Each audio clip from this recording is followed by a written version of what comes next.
ದೇವರಾದ ಯೇಸುಕ್ರಿಸ್ತನ ನಾಮದಲ್ಲಿ ನಿಮ್ಮೆಲ್ಲರಿಗೂ ನನ್ನ ಪ್ರೀತಿಯ ಅಭಿನಂದನೆಗಳು. ಇವತ್ತು 1 ಪೇತ್ರನ ಪುಸ್ತಕ 4ನೇ ಅಧ್ಯಾಯ 17ನೇ ವಾಕ್ಯವನ್ನು ನಾವು ನೋಡುವವರಾಗಿದ್ದೇವೆ. ಅದೇನು ಹೇಳುತ್ತದೆ ಅಂತ ನೋಡೋದಾದರೆ, ನ್ಯಾಯ ತೀರ್ಪೆನ್ನುವುದು ದೇವರ ಮನೆಯಿಂದಲೇ ಆರಂಭವಾಗುವ ಕಾಲವಾಗಿದೆ. ಮೊದಲು ನಮ್ಮ ಬಳಿ ಅದು ಆರಂಭವಾದರೆ ದೇವರ ಸುವಾರ್ತೆಗೆ ವಿಧೇಯರಾಗದವರ ಅಂತ್ಯ ಏನಾಗಿರುತ್ತದೆ ಎಂಬುದಾಗಿ ಕೇಳುತ್ತಾರೆ. ಮೊದಲು ಅವರು ಹೇಳುವಂಥ ಕಾರ್ಯವನ್ನು ನೋಡಿ, ಕರ್ತನ ನೀತಿಯನ್ನು ಸಲ್ಲಿಸುವಂತಹ ನ್ಯಾಯ ತೀರ್ಪು ಬರುವಾಗ ಮೊದಲು ಅವರು ಕರ್ತನು ಎಲ್ಲಿ ಆರಂಭಿಸ್ತಾರೆ ಅಂದರೆ ತನ್ನ ಮನೆಯಿಂದಲೇ ಆರಂಭಿಸುತ್ತಾರೆ. ಈಗ ನಮಗೆ ವಿಶ್ವಾಸಿಗಳಿಗೆ ಏನು ಒಂದು ಮುಖ್ಯವಾದ ಒಂದು ಕೆಲಸ ಇದೆ ಅಂತ ಕೇಳಿದರೆ, ನಮ್ಮನ್ನು ಅವಲಂಬಿಸಿರುವ ಆ ಸಭೆ, ಆ ಒಂದು ಸೇವೆ ಕರ್ತನಲ್ಲಿ ಸರಿಯಾಗಿ ನಡೀತಾ ಇದೆಯಾ, ಅಥವಾ ಕರ್ತನ ನ್ಯಾಯ ತೀರ್ಪು ಬರುವಾಗ ದಂಡನೆ ಹೊಂದುವಂಥ ಲೆವೆಲಲ್ಲಿ ಇದೆಯಾ ಅಂತ ಮೊದಲು ಕಂಡುಹಿಡಿಬೇಕು. ಯಾಕೆಂದರೆ ಒಂದು ಮನೆಯ ಮೇಲೆ ಸಮಸ್ಯೆ ಬಂದರೆ ಮನೆಯಲ್ಲಿರುವ ಎಲ್ಲರೂ ಬಾಧೆಗೆ ಒಳಗಾಗುತ್ತಾರೆ. ಯಾರೋ ಏನೋ ಮಾಡ್ತಾ ಹೋಗ್ತಾರೆ, ನಮಗೇನು ಎಂಬುದಾಗಿ ಒಂದು ಮನೆಯಲ್ಲಿರಬಾರ್ದು. ಕರ್ತನು ದೇವರ ಸಭೆಯನ್ನು, ದೇವರ ಆಲಯವನ್ನು ಮನೆ ಎಂಬುದಾಗಿ ಅವರು ಹೇಳುತ್ತಾರೆ. ಇದು ಎಲ್ಲರಿಗೂ ಪ್ರಾರ್ಥನೆಯ ಮನೆ ಎನ್ನಲ್ಪಡುತ್ತದೆ. ದೇವರ ಆಲಯ ಪ್ರಾರ್ಥನೆಯ ಮನೆ ಎಂಬುದು ಕರೆಯಲ್ಪಡುತ್ತೆ. ಅಲ್ಲಿರುವಂತಹ ಪ್ರತಿಯೊಬ್ಬೊಬ್ಬರು ಕೂಡ ಕುಟುಂಬ ಸಂಬಂಧಗಳಿಗೆ ಸಮವಾದವರವರು. ಹಾಗಾದರೆ ಒಂದು ಮನೆಯಲ್ಲಿ ಚಿಕ್ಕ ಮಕ್ಕಳ ಮೊದಲುಗೊಂಡು ಸ್ವಲ್ಪ ಮಧ್ಯ ವಯಸ್ಸಲ್ಲಿರುವಂಥ ಮಕ್ಕಳು, ಆನಂತರ ತಂದೆ ತಾಯಿ, ವಯಸ್ಸಾದವರು, ವಯಸ್ಸಾದ ಎತ್ತವರು ಎಲ್ಲರನ್ನ ಒಳಗೊಂಡಿರುವಂಥ ಒಂದು ಕುಟುಂಬ ಇದೆ ಅಂತ ಇಟ್ಕೊಳ್ಳಿ.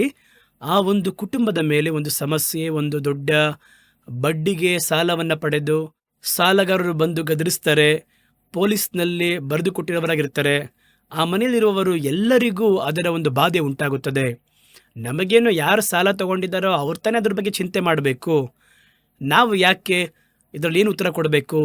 ನಾವು ಫ್ರೀಯಾಗಿರೋಣ ಎಂಬುದಾಗಿ ಯಾರು ಇರೋಕ್ಕಾಗಲ್ಲ. ಅಲ್ಲಿ ಎಲ್ಲರೂ ಕಷ್ಟಪಡಬೇಕು. ಒಂದು ಕುಟುಂಬದಲ್ಲಿ ಸಮಸ್ಯೆ ಬಂದರೆ ಇವತ್ತು ನಮ್ಮ ಮನಸ್ಥಿತಿ ಯಾವ ರೀತಿ ಇದೆ ಅಂದರೆ, ಸಭೆಯಲ್ಲಿ ಮೇಲ್ದಿರುವವರು, ಅದನ್ನು ಮುನ್ನಡೆಸುವವರು, ಕಮಿಟಿ, ಅವರು ಏನೋ ಮಾಡ್ತಾ ಹೋಗ್ಲಿ ಕಣ್ರಿ, ನಾವು ಓದ್ವಾ, ಕುಳಿತುಕೊಂಡ್ವಾ, ಆರಾಧನೆ ಮಾಡಿದ್ವಾ, ಕಾಣಿಕೆಯನ್ನು ಹಾಕಿದ್ವಾ, ಮನೆಗೆ ಬಂದ್ವಾ, ಸಾಕು. ಆ ರೀತಿಯಾಗಿ ನಾವು ಇರಬಾರ್ದು. ನೀವು ಅವಲಂಬಿಸಿರುವಂತಹ ಸಭೆ ಮಾತ್ರ ಅಲ್ಲ, ಅದು ನಿಮಗೆ ಕರ್ತನು ಕೊಟ್ಟಿರುವಂತಹ ಒಂದು ಆತ್ಮಿಕವಾದ ಮನೆ. ಆ ಮನೆಯ ಪರಿಸ್ಥಿತಿ ಏನು ಎನ್ನುವುದನ್ನು ಸ್ವಲ್ಪ ಯೋಚನೆ ಮಾಡಿ ನೋಡಬೇಕು. ಆ ಮನೆ ಒಂದು ವೇಳೆ ಮೇಲ್ಛಾವಣಿಗೆ ಏನಾದರೂ ಬಾಧೆ ಆಗಿದೆಯಾ, ಅಥವಾ ಆಪತ್ತುಕರವಾಗಿರುವಂತಹ ಪರಿಸ್ಥಿತಿಯಲ್ಲಿ ಇದೆಯಾ, ಪರಿಸ್ಥಿತಿಗಳನ್ನು ಎದುರು ನೋಡ್ತಾ ಇದೆಯಾ ಎಂಬುದನ್ನು ನೀವು ಗಮನಿಸಬೇಕು. ಹಾಗಾದರೆ ಒಳ್ಳೆ ಮನೆಯಲ್ಲಿದ್ದೇವೆ, ಸುರಕ್ಷಿತವಾಗಿರೋ ಮನೆಯಲ್ಲಿದ್ದೀವಿ ಅಂತ ಹೇಳಿದರೆ ಅದು ನಮಗೆ ಯಾವಾಗಲೂ ಒಂದು ಪರಿಪೂರ್ಣವಾಗಿರುವ ಸಂರಕ್ಷಣೆ ಕೊಡುತ್ತೆ. ಇದು ಯಾವ ಸಂದರ್ಭದಲ್ಲಿಯೂ ಅಲ್ಲಿ ದೊಡ್ಡ ಸಮಸ್ಯೆ ಎದುರಾಗುವುದಕ್ಕೆ, ಸಮಸ್ಯೆಗಳು ಒಳಗೆ ಬರುವುದಕ್ಕೆ, ಈ ಮನೆಯಲ್ಲಿ ಆಪತ್ತಿದೆ ಅಂತ ಗೊತ್ತಾದರೆ ಅದನ್ನು ಸರಿ ಮಾಡೋದಕ್ಕೆ ಮುಂದಾಗಬೇಕು.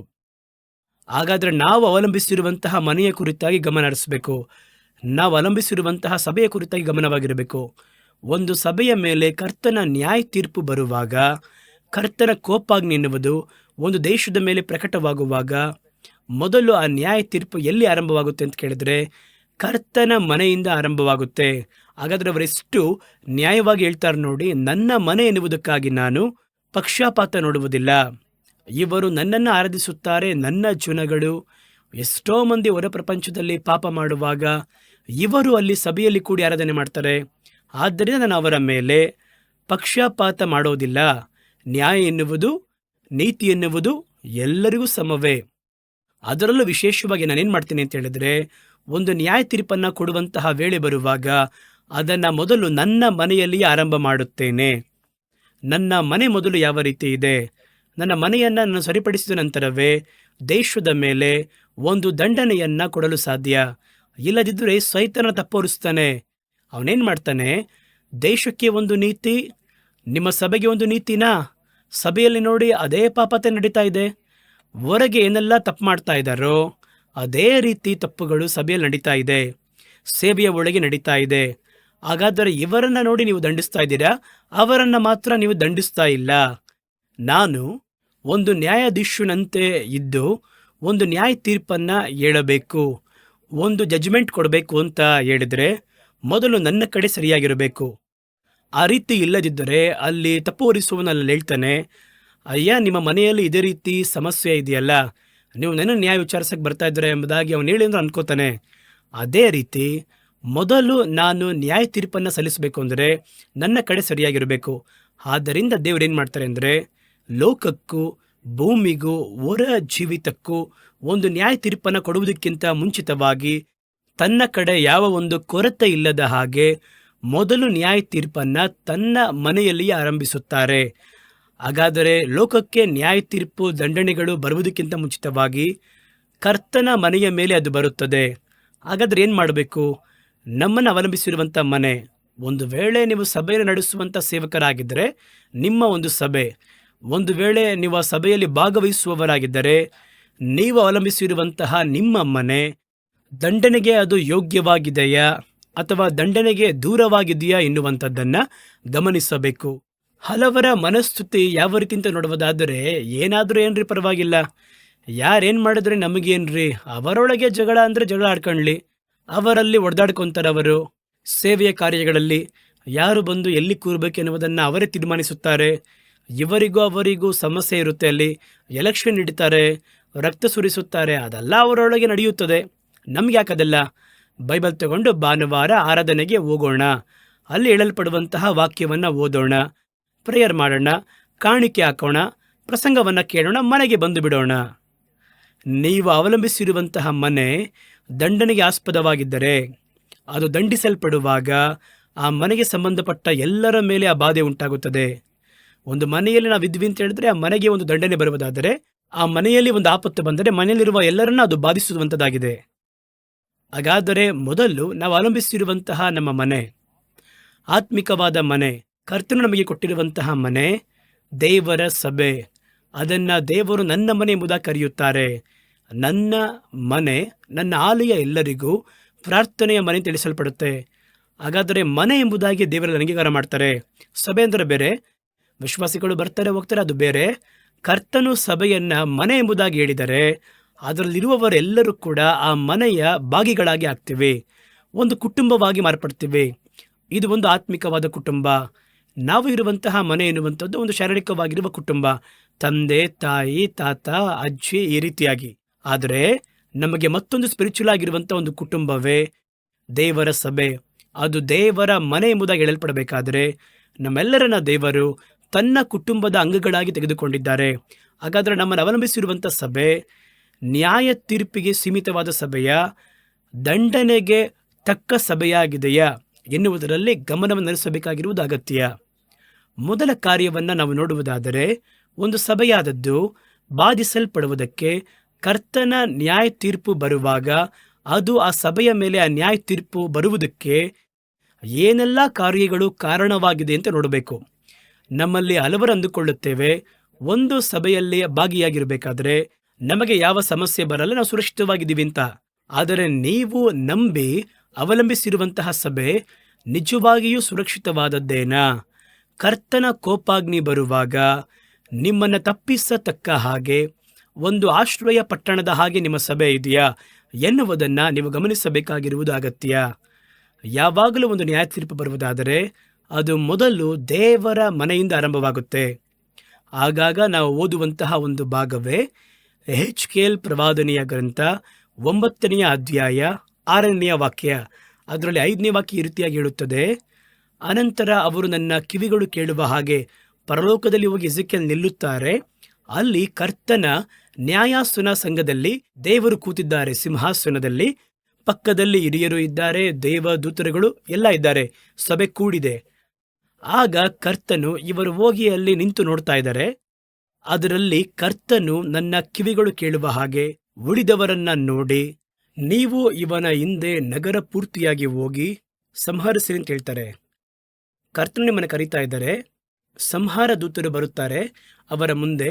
ಅವರ ಕೈಯಲ್ಲಿ ಸಂಹರಿಸುವಂತಹ ಆಯುಧಗಳು ಇವೆ, ದೊಡ್ಡ ದೊಡ್ಡ ಕತ್ತಿಗಳು, ಖಡ್ಗಗಳು, ಏನೇನೋ ಇದೆ ಈ ರೀತಿಯಾಗಿ, ಅದನ್ನು ನಾಶನಕ್ಕೆ ಸಂಬಂಧಪಟ್ಟ ಆಯುಧಗಳು.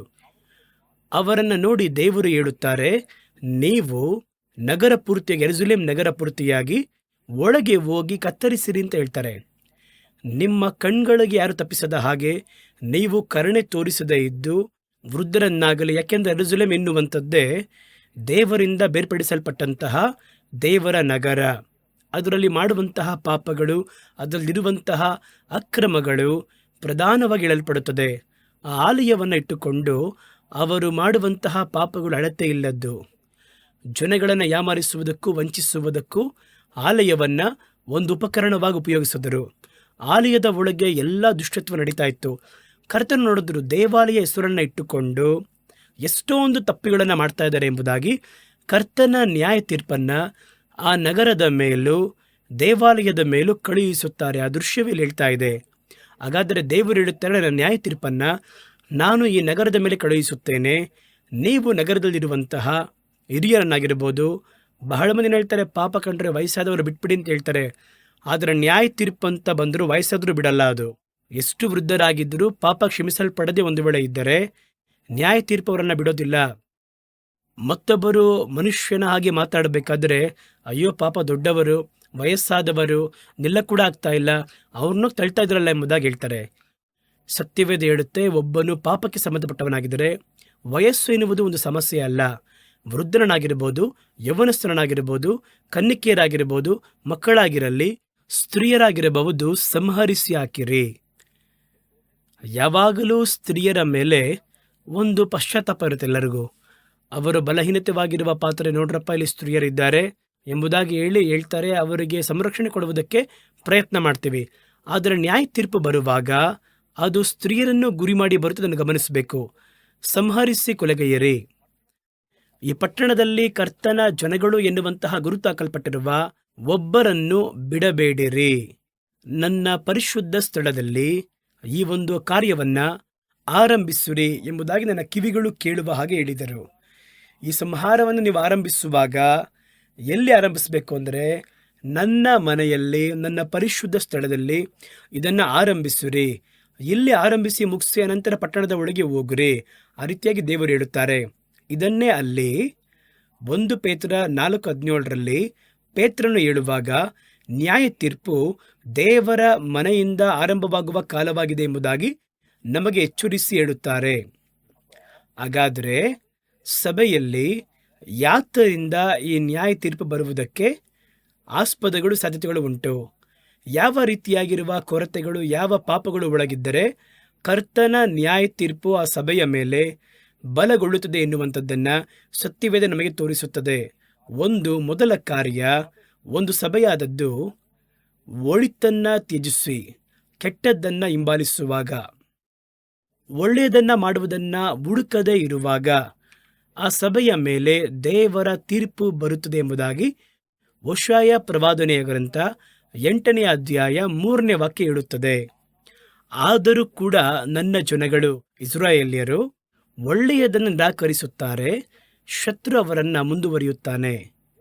ನಾವು ಯಾವಾಗ ಒಳ್ಳೆಯದನ್ನು ಮಾಡೋದನ್ನು ನಿರಾಕರಿಸಬೇಕಾದ್ರೆ ಅಥವಾ ಒಳ್ಳೆಯ ಕಾರ್ಯಗಳನ್ನು ನಿರಾಕರಿಸುವಾಗ ಶತ್ರುವಾದವನ್ನು ನಮ್ಮ ಹಿಂಬಾಲಿಸ್ತಾನಂತೆ.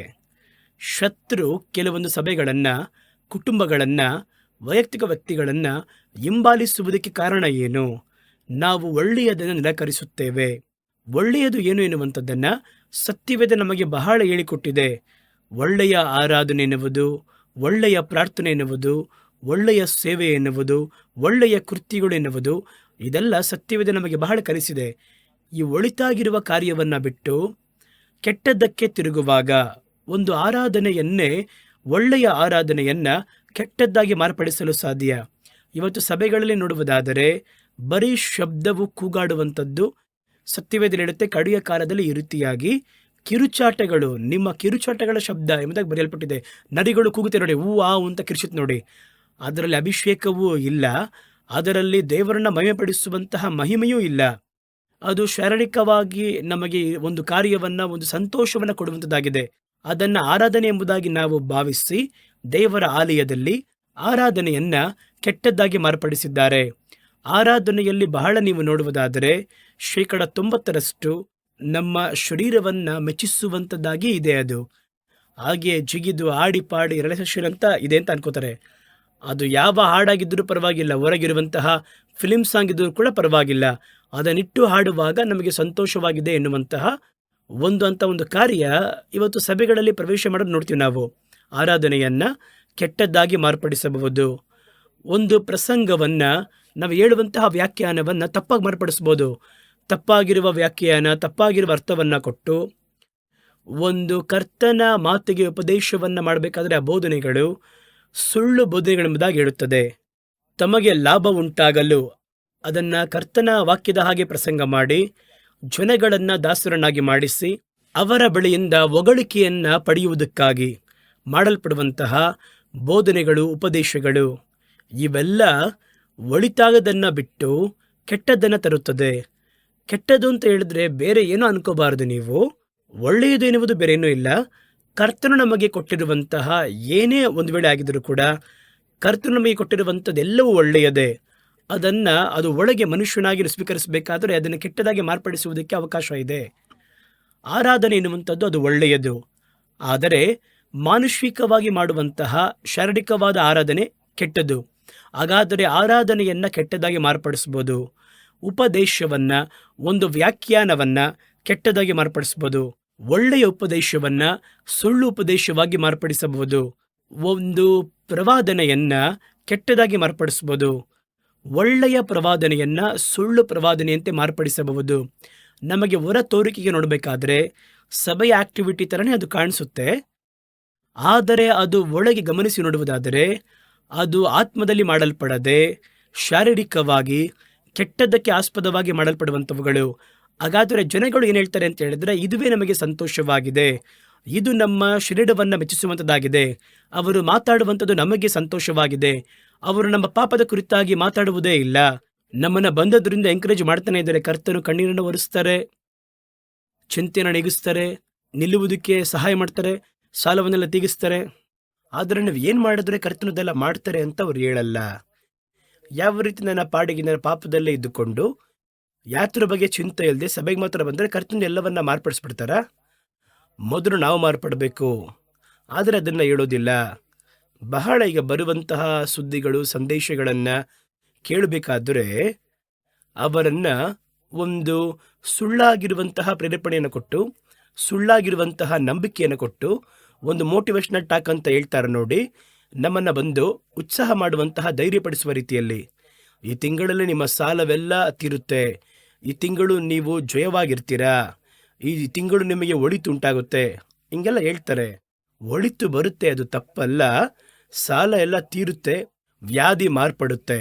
ಆದರೆ ನೀವು ಯಾವ ರೀತಿ ಇದ್ರೆ ಅದು ಮಾರ್ಪಡುತ್ತೆ ಅಂತ ಹೇಳಬೇಕಲ್ವಾ? ಅದನ್ನ ಹೇಳದೆ ಬರೀ ವಾಗ್ದಾನ ವಾಕ್ಯವನ್ನ ಮಾತ್ರ ಹೇಳಿದ್ರೆ, ವಾಗ್ದಾನವನ್ನ ಓದುವುದರಿಂದ ಅಥವಾ ಹೇಳುವುದರಿಂದ ಆಗಿರ್ಬೋದು, ಒಬ್ಬನು ಅದನ್ನು ಪಡ್ಕೊಳ್ಳೋಕ್ಕಾಗಲ್ಲ. ಆ ವಾಗ್ದಾನಕ್ಕೆ ತಕ್ಕ ಕೃತ್ಯಗಳನ್ನು ಮಾಡಿದ್ರೆ ಮಾತ್ರ ಅದನ್ನು ಅವನಿಗೆ ಸ್ವಂತವಾಗುತ್ತೆ. ಜನಗಳು ಅದರ ಕುರಿತಾಗಿ ಯೋಚನೆ ಮಾಡಲ್ಲ. ಕಳೆದ ತಿಂಗಳು ಹೇಳಿದ್ರಲ್ಲ, ನಿನ್ನ ಸಾಲೆಲ್ಲ ತೀರುತ್ತೆ ಅಂತ ಹೇಳಿದ್ರಲ್ಲ, ಇಲ್ಲಿ ಸಾಲ ತೀರಿದ್ರ ಅಂತ ನೋಡಿ. ನೀವು ಅನೇಕರಿಗೆ ತಿಂಗಳಲ್ಲಿ ನೋಡಿ ಸಾಲ ಕೊಡುವುದಕ್ಕೆ ಮುಂದಾಗಿರ್ತೀರಾ, ಸಾಲ ಕೊಡೋಕ್ಕೆ ಮುಂದಾದ್ರ ನೋಡಿ.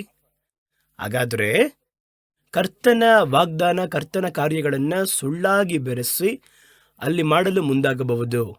ಅದನ್ನು ನೀವು ನೋಡಿದರೆ ಅಲರ್ಟ್ ಆಗಬೇಕು. ಒಂದು ವೇಳೆ ಕರ್ತನ ದಂಡನೆ ಬರುವುದಾದರೆ ಇಂತಹ ಒಳಿತನ್ನು ತ್ಯಜಿಸಿ ಕೆಟ್ಟದ್ದನ್ನು ಬಯಸುವ ಸಭೆಗಳು ಅಥವಾ ಒಳಿತನ್ನು ಕೆಟ್ಟದ್ದಾಗಿ ಮಾರ್ಪಡಿಸುವಂತಹ ಸೇವೆಗಳು, ಅದರ ಮೇಲೆ ಕರ್ತನ ನ್ಯಾಯ ತೀರ್ಪು ಬರುತ್ತೆ. ಅಷ್ಟು ಮಾತ್ರವಲ್ಲ, ಆ ಸಭೆಗಳನ್ನು ಶತ್ರು ಮುಂದುವರಿಸ್ತಾನೆ.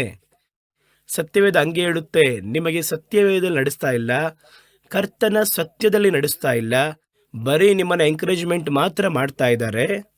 ನಿಮಗೆ ಆ ಸಂದರ್ಭದಲ್ಲಿ ಒಂದು ರಿಲ್ಯಾಕ್ಸೇಷನ್ ಇರುವ ರೀತಿಯಲ್ಲಿ ಕಾಣಿಸುತ್ತೆ, ಅಷ್ಟೇ. ಆದರೆ ನಿಜವಲ್ಲ ಅದು.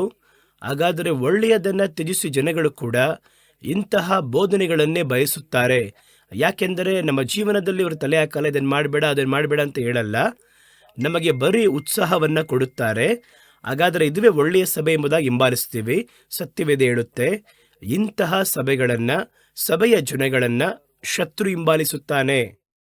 ನ್ಯಾಯ ತೀರ್ಪು ಪ್ರಕಟವಾಗುವಾಗ ಇವುಗಳ ಮೇಲೆ ಬರುತ್ತದೆ. ನೀವು ಒಳಿತಾದದ್ದೆಲ್ಲವನ್ನ ಕೆಟ್ಟದಾಗಿ ಮಾರ್ಪಡಿಸಿದ್ದೀರಾ. ಆರಾಧನೆಯನ್ನು ಕೆಟ್ಟದಾಗಿ ಮಾರ್ಪಡಿಸಾಯಿತು, ಕಾಣಿಕೆಯನ್ನು ಕೆಟ್ಟದಾಗಿ ಮಾರ್ಪಡಿಸಾಯಿತು, ಉಪದೇಶವನ್ನು ಕೆಟ್ಟ ಸತ್ಯವಾಗಿ ಮಾರ್ಪಡಿಸಿ ಆಯಿತು, ಏನೆಲ್ಲ ಇದೆಯೋ ಸೇವೆಯನ್ನು ಕೆಟ್ಟದಾಗಿ ಮಾರ್ಪಡಿಸಾಯಿತು, ಪ್ರವಾದನೆಯನ್ನು ಕೆಟ್ಟದಾಗಿ ಮಾರ್ಪಡಿಸಾಯಿತು. ಈ ಒಂದು ಒಳಿತುಗಳನ್ನು ತ್ಯಜಿಸಿ ಇವರು ಕೆಟ್ಟದು ಕೊಡುವಂಥ ಸಂತೋಷದಲ್ಲಿ ಚಳಿಕಾಯಿಸಿಕೊಳ್ಳುವಂತಹ ಸಭೆಗಳಿದೆ ನೋಡಿ, ಅದು ಶತ್ರು ಮುಂದುವರಿಸುತ್ತಾನೆ. ಒಂದೊಂದು ಕುಟುಂಬದಲ್ಲೂ ಗಮನಿಸಿ ನೋಡುವುದಾದರೆ ಶತ್ರುವಿನ ನೆರಳು ಪ್ರಭಾವ ಇರುತ್ತದೆ. ಇದು ನಾನು ಹೇಳ್ತಿಲ್ಲ, ಸತ್ಯವೇದ ಹೇಳ್ತಾ ಇದೆ. ಅಂಥವರನ್ನ ಸೈತಾನನು ಹಿಂಬಾಲಿಸಿ ನಾಯಿ ಥರ ಅಟ್ತಾ ಇರ್ತಾನೆ. ಹಾಗಾದರೆ ಸತ್ಯವೇದ ಹೇಳುತ್ತೆ, ಅನಂತರ ಕರ್ತನ ದಂಡನೆ ಬರುವಾಗ ಮೊದಲ ಗುರಿ ಇಂತಹ ಮನೆಗಳು, ಇಂತಹ ಸಭೆಗಳ ಮೇಲೆಯೇ ಮೊದಲು ಬರುತ್ತದೆ. ಅನಂತರ ನೋಡಿ, ಒಂದು ಸಭೆ ತಮಗೆ ತಾವೇ ಸ್ಥಾನಗಳನ್ನು ಏರ್ಪಡಿಸಿಕೊಳ್ಳುವುದು. ಒಂದು ಸಭೆಯಲ್ಲಿ ಸಭೆಗೆ ಯಾರು ಶಿರಸ್ಸಾಗಿರಬೇಕು ಅಂದರೆ, ಸತ್ಯವೇದ ಹೇಳುತ್ತೆ, ಕ್ರಿಸ್ತನೇ ಸಭೆಗೆ ಶಿರಸ್ಸು. ನೀವು ಅವಲಂಬಿಸಿರುವಂಥ ಸಭೆಯಲ್ಲಿ ಯಾರು ಶಿರಸ್ಸಾಗಿದ್ದಾರೆ ಅಂತ ನೋಡಬೇಕು. ಸಭೆಯನ್ನು ನಡೆಸುವಂತಹ ಸಭೆ ನಾಯಕರು ಅಂತ ಒಬ್ಬರು ಇರ್ತಾರೆ, ಆದರೆ ಅವರು ನಿತ್ಯ ನಾಯಕರಲ್ಲ.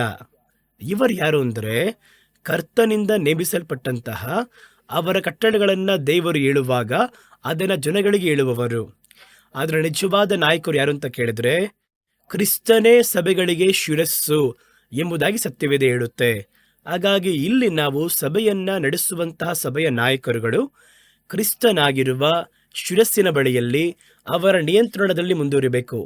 ಅವರು ಒಂದು ಕಾನೂನನ್ನು ತಂದುಕೊಟ್ಟು ಆ ಕಾನೂನನ್ನು ನಿಮ್ಮ ಬಳಿಯಲ್ಲಿ ಜನಗಳಿಗೆ ಹೇಳಲು ಹೇಳಿರ್ತಾರೆ. ಅದನ್ನು ನೀವು ಹೇಳೋದ್ರಿಂದ ನೀವು ಶಿರಸ್ಸಾಗಲ್ಲ. ಅಲ್ಲಿ ಅವರನ್ನು ಮುನ್ನಡೆಸುವವರು, ಅವರನ್ನ ಗಮನಿಸಿ ಕಾಪಾಡುವವರು. ಕಟ್ಟಳೆ ಪೂರ್ತಿ ಎಲ್ಲಿಂದ ಬರಬೇಕು? ಕರ್ತನ ಬಳಿಯಿಂದ ಬರಬೇಕು. ಹಾಗಾದರೆ ಕರ್ತನು ತನ್ನ ಮಂದೆಯನ್ನ ಕಾಯುವುದಕ್ಕಾಗಿ ಅವರೇ ಒಬ್ಬರನ್ನ ನಡೆಸುವಿಕೆಯನ್ನ ಏರ್ಪಡಿಸಿ ಇಡುತ್ತಾರೆ. ಅವರು ಯಾರಾಗಿರ್ತಾರೆ ಅಂದರೆ, ಕರ್ತನೊಂದಿಗೆ ಹತ್ತಿರ ಸಂಪರ್ಕದಲ್ಲಿರುವವರು, ಕರ್ತನು ಮಾತಾಡುವುದನ್ನು ಕೇಳಿ ಅದನ್ನು ಜನಗಳಿಗೆ ಹೇಳುವವರಾಗಿರಬೇಕು. ಕರ್ತನನ್ನ ಪರಿಪೂರ್ಣವಾಗಿ ಬಿಟ್ಟು ಸಭೆಯಲ್ಲಿ ನಾನೇ ದೊಡ್ಡ ವ್ಯಕ್ತಿ ಅಂತೇಳಿ ಉದ್ದನೆಯ ವಸ್ತ್ರವನ್ನು ಧರಿಸಿಕೊಂಡು ತಮ್ಮ ವಸ್ತ್ರದ ಹೊದಿಕೆಗಳನ್ನು ಇನ್ನೂ ವಿಸ್ತಾರ ಮಾಡಿಕೊಂಡು ತಮ್ಮನ್ನು ತಾವೇ ಶಿರಸ್ಸಾಗಿಟ್ಕೊಂಡು ಕರ್ತನ ತಳ್ತಾರೆ ನೋಡಿ. ಕರ್ತನ ಸಂಪರ್ಕವಾಗಲಿ, ಸಂಬಂಧವಾಗಲಿ, ಕರ್ತನ ಬಳಿ ಯಾವ ಸಂಬಂಧವಾಗಲಿ ಐಕ್ಯವೂ ಇಲ್ಲದಿರುವಂತಹ ಒಂದು ನಾಯಕತ್ವ ಒಂದು ಸಭೆಯಲ್ಲಿದ್ದರೆ ಅದು ಆಪತ್ತಾಗಿರುವ ಸಭೆ. ಸಭೆಗೆ ಶಿರಸ್ಸಾಗಿ ಕರ್ತನಿರಬೇಕು. ಕರ್ತನು ಹೇಳುವುದನ್ನು ಕೇಳಿ ಹೇಳುವವರೇ ಆ ಸಭೆಯಲ್ಲಿ ಹಿರಿಯರಾಗಿ, ಅವರು ಕಾವಲುಗಾರರಾಗಿ, ಪಾಸ್ಟರ್ಸ್ ಆಗಿ ಮುನ್ನಡೆಸುವವರಾಗಿರಲು ಸಾಧ್ಯ. ಇವರಿಗೂ ಕರ್ತನಿಗೂ ಸಂಪರ್ಕನೇ ಇರಲ್ಲ. ಇವರು ಪ್ರಾರ್ಥನೆ ಮಾಡೋದಿಲ್ಲ. ಕರ್ತನೊಂದಿಗೆ ಹತ್ತಿರವಾಗಿರುವ ಯಾವ ಐಕ್ಯತೆ ಇರೋದಿಲ್ಲ. ಆದರೆ ಸಭೆಯಲ್ಲಿ ಉನ್ನತ ಸ್ಥಾನದಲ್ಲಿರಲು ಬಯಸುತ್ತಾರೆ. ಇವರು ತನ್ನ ಮನ ಬಂದಂತೆಯೇ ಸಭೆಯನ್ನು ನಡೆಸೋಕ್ಕೆ ಸಾಧ್ಯನೇ ವಿನಃ ಕರ್ತನು ಹೇಳುವಂತೆ ನಡೆಸೋಕ್ಕೆ ಸಾಧ್ಯ ಇಲ್ಲ. ಇಂತಹ ಸಭೆಗಳ ಮೇಲೆ ಕರ್ತನ ನ್ಯಾಯ ತೀರ್ಪು ಬಂದರೆ ಮೊದಲು ಅದರ ಮೇಲೆ ಬರುತ್ತೆ. ಯಾಕೆ ದೇವರ ನಮ್ಮ ಸಭೆ ಅಂತ ಹೇಳಿದ್ರೆ, ಅದು ನಿಮ್ಮ ಸಭೆಯೇ, ಅದು ನನ್ನ ಸಭೆ ಅಲ್ಲ, ನನ್ನ ಮನೆ ಅಲ್ಲ. ಅದರಲ್ಲಿ ನೀವಾಗಿ ಸ್ಥಾನಗಳನ್ನು ನೇಮಿಸಿಕೊಂಡಿದ್ದೀರಾ. ನೀವಾಗಿ ನಾನೇ ನಾಯಕ, ನೀನು ಬಂದು ಪ್ರಜೆ ಎಂಬುದಾಗಿ ನೀವೇ ಆ ಥರ ಅಂದ್ಕೊಂಡ್ರು. ನಿಮ್ಮ ಮನ ಬಂದಂತೆ ಅಲ್ಲಿ ನಡೆಸುತ್ತೀರಾ. ಅಲ್ಲಿ ನಿಮಗೆ ಇಷ್ಟವಾದ ಕಾರ್ಯಗಳನ್ನು ಅಲ್ಲಿ ಮಾಡಿದ್ದೀರಾ. ಎಲ್ಲರೂ ನಿಮ್ಮನ್ನು ಉನ್ನತದಲ್ಲಿ ಇಡಬೇಕು ಅಂತ ಇಷ್ಟಪಟ್ಟರೆ ನನ್ನನ್ನು ಮರ್ತೋಗ್ಬಿಟ್ರಿ. ಅದು ದೇವರ ದೃಷ್ಟಿಯಲ್ಲಿ ಅಸಹ್ಯ. ನ್ಯಾಯ ತೀರ್ಪಿನ ದಂಡನೆ ಬರುವುದಕ್ಕೆ ಅದು ಬಾಗಿಲುಗಳನ್ನು ತೆರೆಯುವಂತಹ ಕಾರ್ಯವಾಗಿದೆ.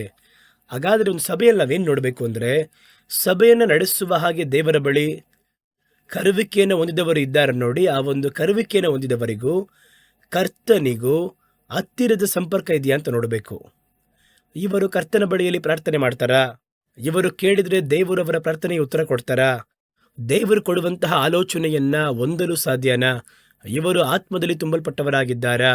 ದೇವರಿಂದ ನಡೆಸಲ್ಪಡುತ್ತಾರಾ ಎನ್ನುವುದನ್ನು ಗಮನಿಸಿ ನೋಡಬೇಕು. ಆ ರೀತಿ ಇರುವವರೇ ಅಂಥವರ ಮೂಲಕವಾಗಿಯೇ ಕರ್ತನು ನಿಮ್ಮ ಸಭೆಯನ್ನು ಮುನ್ನಡೆಸಲು ಸಾಧ್ಯ. ಕರ್ತನು ನಿಮ್ಮ ಸಭೆಗೆ ನಾಯಕರಾಗಿರಲು ಸಾಧ್ಯ. ಅದೇ ಹೋಶಾಯ ಪ್ರವಾದನೆ ಗ್ರಂಥ 8ನೇ ಅಧ್ಯಾಯ 4ನೇ ವಾಕ್ಯ ಈ ರೀತಿ ಹೇಳುತ್ತದೆ, ಅವರು ಅರಸರನ್ನ ಏರ್ಪಡಿಸಿಕೊಂಡರು, ಆದರೂ ನನ್ನಿಂದ ಅಲ್ಲ. ಅವರ ಮೇಲೆ ಆ ದಂಡನೆ ಬರುವುದಕ್ಕೆ ಕಾರಣ ನಾಯಕರುಗಳನ್ನು ಅವರು ಏರ್ಪಡಿಸಿಕೊಂಡರು, ಅದು ನನ್ನಿಂದ ಆದದ್ದಲ್ಲ. ಅಧಿಪತಿಗಳನ್ನು ಅವರು ಏರ್ಪಡಿಸಿಕೊಂಡರು, ಆದರೂ ಅದನ್ನು ನಾನು ಅರಿಯೇನು. ಅವನಾಗ ಹೇಳ್ದ, ನೀನು ಬಂದು ಈ ಒಂದು ಕ್ಷೇತ್ರಕ್ಕೆ, ನೀನು ಬಂದು ವ್ಯವಸಾಯ ಕ್ಷೇತ್ರಕ್ಕೆ ಅಂತ ಅವನೇ ಇಟ್ಕೊಂಡ. ಅಲ್ಲಿ ಸಭೆಯಲ್ಲಿ ಅದೇ ಥರನೇ, ನೀವು ಈ ಜವಾಬ್ದಾರಿಯನ್ನು ನೋಡಿಕೊಳ್ಳಿರಿ ಎಂಬುದಾಗಿ. ಆ ರೀತಿಯಾಗಿ ಅವರೇ ಇಟ್ಟುಕೊಂಡರು. ನಾನು ಅದನ್ನು ಅರಿಯೇನು ಅಂತ ಹೇಳಿದರು. ನಾನು ಅದನ್ನು ಅರಿಯೇನು. ಹಾಗಾದರೆ ದೇವರು ಹೇಳಿದರು, ಅರಸರನ್ನು ಏರ್ಪಡಿಸಿದರು, ಆದರೆ ಅದು ನನ್ನಿಂದ ಆಗಿದ್ದಲ್ಲ. ಅವರಾಗಿ ಕೂಡಿ ಒಬ್ಬರನ್ನು ಆರಿಸಿಕೊಂಡರು. ಇವತ್ತು ಸಭೆಗೆ ಅದನ್ನು ಮಾರ್ಪಡಿಸಿ ನೋಡಿ. ಹಾಗೆ ಇವತ್ತು ಕೂಡ ಹಂಗೆ ಬರುತ್ತೆ. ನಿಮ್ಮ ಸಭೆಯಲ್ಲಿ ಒಬ್ಬರನ್ನ ನಡೆಸುವವರಾಗಿ, ನಾಯಕರಾಗಿ ಏರ್ಪಡಿಸಿದ್ದು ಯಾರು ಅಂತ ನೋಡ್ರಿ. ಹಲವು ಸಭೆಗಳಲ್ಲಿ, ಕೆಲವು ಸಭೆಗಳಲ್ಲಿ ಜನಗಳು ಒಗ್ಗಟ್ಟಾಗಿ ಕೂಡಿ ವೋಟ್ ಹಾಕಿ ಇವರು ತೀರ್ಮಾನ ಮಾಡಿ ಇವರು ಒಳ್ಳೆಯವರು ಎಂಬುದಾಗಿ ಏರ್ಪಡಿಸಿ ಇಟ್ಟವರೇ ಸಭೆಯ ನಾಯಕರಾಗಿದ್ದಾರೆ. ಸತ್ಯ ಹೇಳಬೇಕಾದ್ರೆ ಸ್ವಲ್ಪ ಕಷ್ಟವಾಗಿ ಇರುತ್ತೆ. ಆದರೆ ಆ ಸಭೆಯ ನಾಯಕರನ್ನ ಅಥವಾ ನಿಮ್ಮನ್ನ ಆಳ್ವಿಕೆ ಮಾಡುವವರನ್ನ ಯಾರು ಏರ್ಪಡಿಸಿದ್ರು ಅಂತ ನೋಡಿ. ಮೊದಲ ಶತಮಾನದ ಸಭೆಯಲ್ಲಿ ಜನಗಳು ಒಬ್ಬ ಸೇವಕರನ್ನ ಏರ್ಪಡಿಸಬೇಕು ಅನ್ನೋ ಸೇವೆಗೆ ಅವರ ಹೆಸರೆಲ್ಲ ಯಾರ್ಯಾರೆಲ್ಲ ಅದನ್ನು ನಡೆಸುವುದಕ್ಕೆ ಒಳ್ಳೆ ಸಾಕ್ಷಿಯನ್ನು ಹೊಂದಿದ್ದಾರೆ ಎಂಬುದಾಗಿ ನೋಡಿ ಒಂದು ಚೀಟಿಯನ್ನು ಹಾಕಿ ಕರ್ತನ ಮುನ್ನಡೆಸುವಿಕೆಗೋಸ್ಕರವಾಗಿ ಕಾಯ್ತಾ ಇದ್ರು. ಆ ದಿನಗಳಲ್ಲಿ ಊರಿಂ ತುಮ್ಮಿಂ ಎಂಬುವರನ್ನ ಇಟ್ಟು ಕರ್ತನ ಚಿತ್ತವನ್ನು ಅರಿತಾ ಇದ್ರು. ಕರ್ತನ ಅದರ ಮುಖಾಂತರವಾಗಿ ತಮ್ಮ ವಾಕ್ಯವನ್ನ, ತಮ್ಮ ಯೋಜನೆಯನ್ನು ಮಾಡ್ತಾ ಇರ್ತಾ ಇದ್ರು. ಹೊಸ ಒಡಂಬಡಿಕೆಯ ಕಾರ್ಯದಲ್ಲಿ ಆರಂಭದಲ್ಲಿ ಅವರೇನ್ ಮಾಡಿದ್ರು ಅಂದ್ರೆ ಚೀಟಿಯನ್ನು ಬರೆದು ಹಾಕಿ ಅಂತ ಚೀಟಿಯನ್ನು ಅವರು ಪ್ರಾರ್ಥನೆ ಮಾಡಿ ಯಾರನ್ನ ದೇವರು ತೋರಿಸುತ್ತಾರೆ ಎಂಬುದಾಗಿ ನೋಡಿದ್ರು.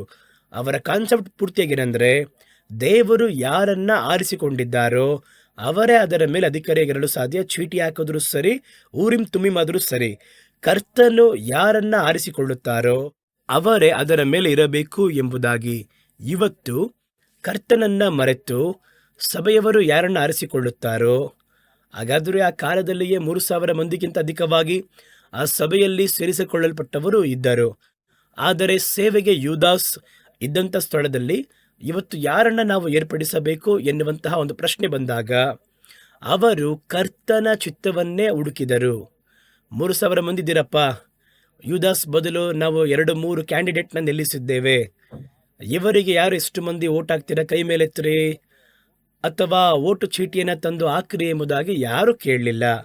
ಯಾವ ಸೇವೆಗೆ ಯಾರನ್ನು ಕಳುಹಿಸಬೇಕು ಎಂಬುದಾಗಿ ಕರ್ತನ ಬಳಿಯಲ್ಲಿ ವಿಚಾರಿಸಿ ಅರಿತು ಕರ್ತನು ಹೇಳಿದರು, ನನ್ನ ಸೇವೆಯ ನಿಮಿತ್ತ ಪೌಲನನ್ನು ಬರ್ನಬನನ್ನು ಬೇರೆ ಬೇರೆ ದಿಕ್ಕಲ್ಲಿ ವಿಭಾಗಿಸಿರಿ, ಅವರೊಂದು ಕಡೆ ಹೋದರೆ ಇವರೊಂದು ಕಡೆ ಹೋಗಲಿ. ಎಲ್ಲವನ್ನ ದೇವರೇ ಮಾತಾಡಿದ್ರು. ಈಗ ಮನುಷ್ಯರು ಮಾತಾಡ್ತಾರೆ. ಆ ಎಲೆಕ್ಷನ್ ನಡೆಯೋದಕ್ಕಿಂತ ಮುಂಚೆ ಕ್ಯಾನ್ವಸ್ ನಡೆಯುತ್ತೆ, ಹಣವನ್ನು ಕೊಡುವುದು ನಡೆಯುತ್ತೆ. ಈ ಮನುಷ್ಯರು ಓಟು ಮಾಡಿದ್ರೆ ಅವರು ಬಂದು ಒಳ್ಳೆಯವರಂತೆಯೂ ನಾಯಕರಂತೆಯೂ ಮಾರ್ಪಡ್ತಾರೆ. ಅದು ರಾಜಕೀಯಕ್ಕೆ ಸರಿಯಾಗಿರ್ಬೋದು, ಸಭೆಗೆ ಹೇಗೆ ಸಾಧ್ಯವಾಗುತ್ತೆ? ಸಭೆಗೆ ದೇವರು ತಾನೇ ಶಿರಸ್ಸು. ಹಾಗಾದರೆ ಇಂತಹ ಸಭೆಗಳು ಮನುಷ್ಯರಿಂದ ಸ್ಥಾನಗಳು ಏರ್ಪಡಿಸಲ್ಪಟ್ಟು ಅಥವಾ ಹಣದಿಂದ ಅವೆಲ್ಲ ಏರ್ಪಡಿಸಲ್ಪಟ್ಟು ತನ್ನನ್ನು ತಾನೇ ಅಧಿಕಾರದಲ್ಲಿ ಹೆಚ್ಚಿಸಿಕೊಂಡು ಸಭೆಗೆ ನಾಯಕರಾಗಿರುವವರು ಇರುವಂತಹ ಸಭೆ ಎಂಬುದಾಗಿ ನಿಮ್ಗೆ ಅರ್ಥ ಆದರೆ ಅದು ಆಪತ್ತು. ಕರ್ತನ ನ್ಯಾಯ ತೀರ್ಪು ಅಂತ ದೇವರು ಹೇಳ್ತಾರೆ ನೋಡಿ. ಅವರು ಅರಸರನ್ನ ಏರ್ಪಡಿಸಿದರು, ಆದರೂ ಅದು ನನ್ನಿಂದ ಅಲ್ಲ, ನಾನು ಏರ್ಪಡಿಸ್ತಿಲ್ಲ. ಅವರು ಸಭೆಯಲ್ಲಿ ಸ್ಥಾನಗಳನ್ನು ಏರ್ಪಡಿಸಿಕೊಂಡರು, ಅದು ನನ್ನಿಂದ ಅಲ್ಲ, ಜನಗಳು ಕೂಡಿಕೊಂಡು ಅವರು ಓಟ್ ಮಾಡಿ ಏರ್ಪಡಿಸಿಕೊಂಡ್ರಷ್ಟೇ. ಅವರು ತಮಗೆ ಅಧಿಪತಿಗಳನ್ನು ಏರ್ಪಡಿಸಿಕೊಂಡರು, ಆದರೂ ಅದನ್ನು ನಾನು ಅರಿಯೇನು. ಅಲ್ಲಿ ನಾವು ಸಭೆಯಲ್ಲಿ ಮುನ್ನಡೆಸುವವರನ್ನ ಕರ್ತನಿಗೆ ಗೊತ್ತಾ? ಕರ್ತನಿಗೆ ಗೊತ್ತಿಲ್ಲದಿರುವ ಸೇವೆಗಳ ಕುರಿತಾಗಿ ಸತ್ಯವೇದ ಹೇಳುತ್ತಲ್ಲ. ಮತ್ತಾಯನ ಸುವಾರ್ತೆ 7ನೇ ಅಧ್ಯಾಯದಲ್ಲಿ ನಿಮ್ಮನ್ನ ತಿಳಿಯಲಿಲ್ಲ ಅಂತ ಹೇಳಿದ್ರಲ್ಲ. ಕರ್ತನಿಂದ ತಿಳಿಯಲ್ಪಡದಿರುವ ಸೇವೆ ಒಂದು ವೇಳೆ ನಿಮ್ಮ ಸೇವಕರು ಆ ರೀತಿ ಇದ್ದಾರಾ ಎಂಬುದಾಗಿ ಯೋಚನೆ ಮಾಡಿ ನೋಡಿ. ಕರ್ತನಿಂದ ತಿಳಿಯಲ್ಪಡದಿರುವಂಥ ಒಬ್ಬ ಸೇವಕರು ನಿಮ್ಮ ಸಭೆ ನಡೆಸ್ತಾ ಇದ್ದಾರೆ ಎಂಬುದಾಗಿ ನೋಡ್ರಿ. ಆ ಮನೆ ಆಪತ್ತಾದದ್ದು, ಕ್ರ್ಯಾಕ್ ಬಿದ್ದಿದೆ ಎಂಬುದಾಗಿ ಅರ್ಥ. ಅದು ಯಾವ ಗಳಿಗೆಯಲ್ಲಿಯೂ ಕರ್ತನ ದಂಡನೆ ಬರಬೇಕಾದ್ರೆ ಮೊದಲು ಆ ಸ್ಥಳವನ್ನು ಅದು ಬಾಧಿಸುತ್ತೆ. ನಾನು ಭಯಪಡಿಸಕ್ಕೆ ಹೇಳ್ತಾ ಇಲ್ಲ, ಸತ್ಯ ಅದು, ಸತ್ಯವೇದ ಅದನ್ನೇ ಹೇಳ್ತಾ ಇದೆ.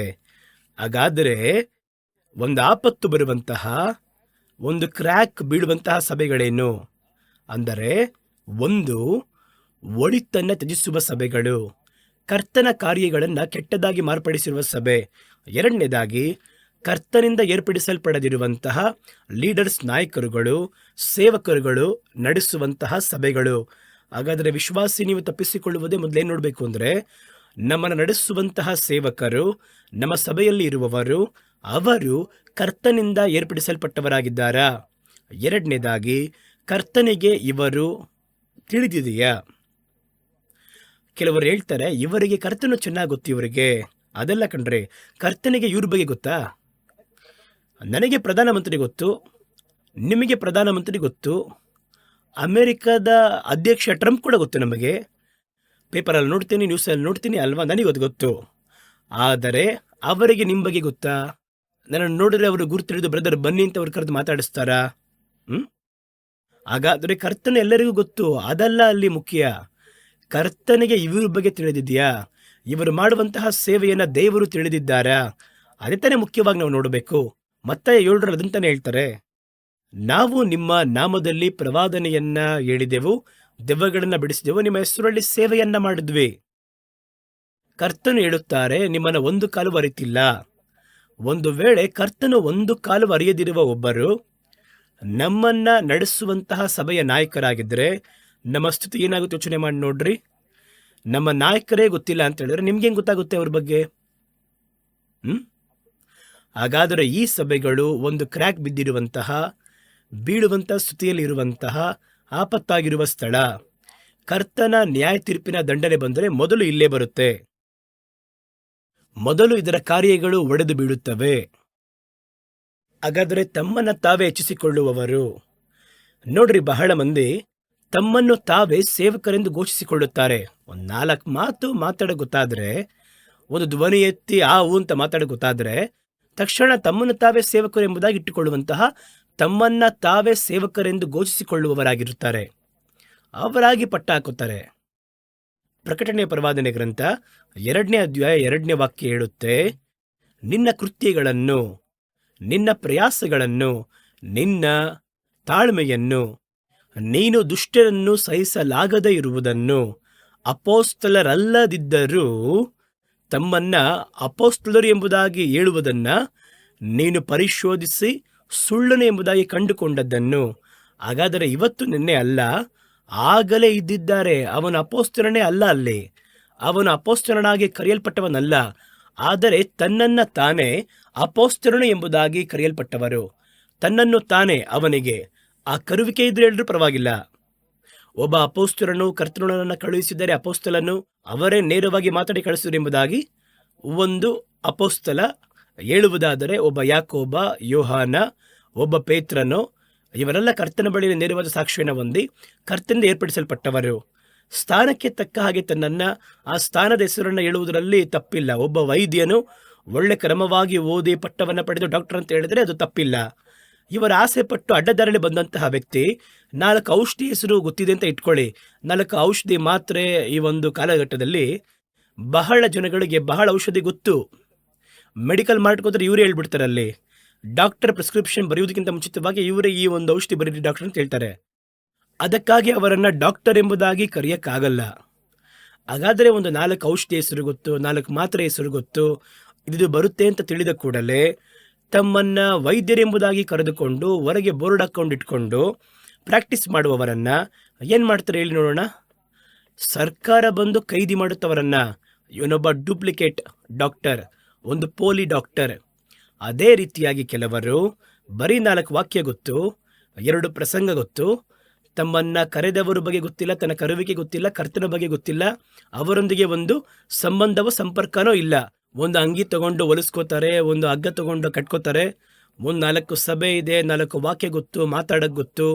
ನಾನೊಬ್ಬ ಅಪೋಸ್ತಲ, ನಾನೊಬ್ಬ ಬಿಷಪ್ಪು, ನಾನೊಬ್ಬ ಸಭೆಗೆ ಹಲವು ಸಭೆಗಳಿಗೆ ಬಹಳ ಮುಖ್ಯವಾದಂತಹ ವ್ಯಕ್ತಿ, ನಾಯಕ, ಎಲ್ಲ ರೈಟೇ. ಆದರೆ ಅದು ದೇವರಿಂದ ಏರ್ಪಡಿಸಲ್ಪಟ್ಟದ್ದ ಅಥವಾ ನಿಮ್ಮನ್ನು ನೀವೇ ಏರ್ಪಡಿಸಿಕೊಂಡಿರಾ? ಇದು ಇವತ್ತು ನಿನ್ನೆ ಅಲ್ಲ ಪ್ರಿಯರೇ. ಅವರು ಮೊದಲ ಶತಮಾನದಲ್ಲಿ ಪ್ರಕಟಣೆಯ ಪ್ರವಾದನೆ ಬರೆದಂತಹ ಗ್ರಂಥದ ಸಂದರ್ಭದಲ್ಲೇ ಇಂಥ ಒಂದು ಗ್ರೂಪ್ ಇದ್ದಿದ್ದಾರೆ. ಅವರು ಕರ್ತನಿಂದ ಕರೆಯಲ್ಪಡದೆ ತಮ್ಮನ್ನು ಅಪೋಸ್ತಲರಾಗಿ ಮಾರ್ಪಡಿಸಿಕೊಂಡವರು. ತಾವಾಗಿ ಒಂದು ಸೇವೆಗೆ ಬಂದು ಮುಂದೆ ಒಂದು ಪಟ್ಟ ಹಾಕಿಕೊಳ್ಳುವುದರಲ್ಲಿ ಆಸೆ ಇರುವವರು. ಅದನ್ನಿಟ್ಟುಕೊಂಡು ತಮ್ಮನ್ನು ಒಂದು ಗುರುತಾಗಿ ಅಪೋಸ್ತಲ ರೀತಿಯಲ್ಲಿ ಒಂದು ಬಿಷಪ್ ಥರ ಆ ರೀತಿ ತಮ್ಮನ್ನು ಅವರು ತೋರಿಸಿಕೊಂಡು ಜನಗಳ ನಡುವೆ ಹೆಚ್ಚಾಗಿ ಇರುವುದಕ್ಕೆ ಇಷ್ಟಪಡೋರು. ಇವರು ನಡೆಸುವಂತಹ, ಇವರು ಏರ್ಪಡಿಸಿರುವಂತಹ ಸಭೆ ಅಪಾಯಕರವಾದದ್ದು ದೇವರು ಹೇಳುತ್ತಾರೆ. ಅನಂತರ ನೋಡಿ, ತಮ್ಮಷ್ಟಕ್ಕೆ ತಾವೇ ಐಶ್ವರ್ಯವನ್ನ ಕೂಡಿಸಿಕೊಳ್ಳುವವರು. ಇವರೇನು ಮಾಡ್ತಾರೆ ಅಂದರೆ, ಒಂದು ಸಭೆ ಹೆಸರನ್ನು ಇಟ್ಕೊಂಡು, ಸೇವೆ ಹೆಸರನ್ನು ಇಟ್ಕೊಂಡು ಅವರು ತಮ್ಮಷ್ಟಕ್ಕೆ ತಾವೇ ಐಶ್ವರ್ಯವನ್ನ ಕೂಡಿಸಿಕೊಳ್ಳುವವರು. ಅದನ್ನ ವಿಗ್ರಹಗಳು ಎಂಬುದಾಗಿ ಸತ್ಯವೇದ ಹೇಳುತ್ತೆ. ವಸ್ತುವಿನ ಆಸೆ ಎನ್ನುವುದು ವಿಗ್ರಹ. ಆದ್ದರಿಂದ ವ್ಯಭಿಚಾರ, ಅಶುದ್ಧ, ಮೋಹ, ದುರಿಚ್ಛೆ, ವಿಗ್ರಹ ಆರಾಧನೆಯಂತಿರುವಂತಹ ವಸ್ತುವಿನ ಆಸೆ ಎಂಬುದಾಗಿ ಸತ್ಯವೇದ ಹೇಳುವುದನ್ನು ಗಮನಿಸಬಹುದು. ಹಾಗಾದರೆ ವಿಗ್ರಹ ಆರಾಧನೆಯಾಗಿರುವಂಥ ವಸ್ತುವಿನ ಆಸೆ ಈ ವಸ್ತುಗಳ ಆಸೆಗಳ ಮೇಲೆ ನೀವು ಚೆನ್ನಾಗಿ ಗಮನಿಸಬೇಕು. ತಮಗೆ ತಾವೇ ಹೆಚ್ಚಿಸಿಕೊಳ್ಳುವಂತಹ ವಸ್ತುವಿನ ಆಸೆಯ ಪ್ರಿಯರಿರ್ತಾರೆ.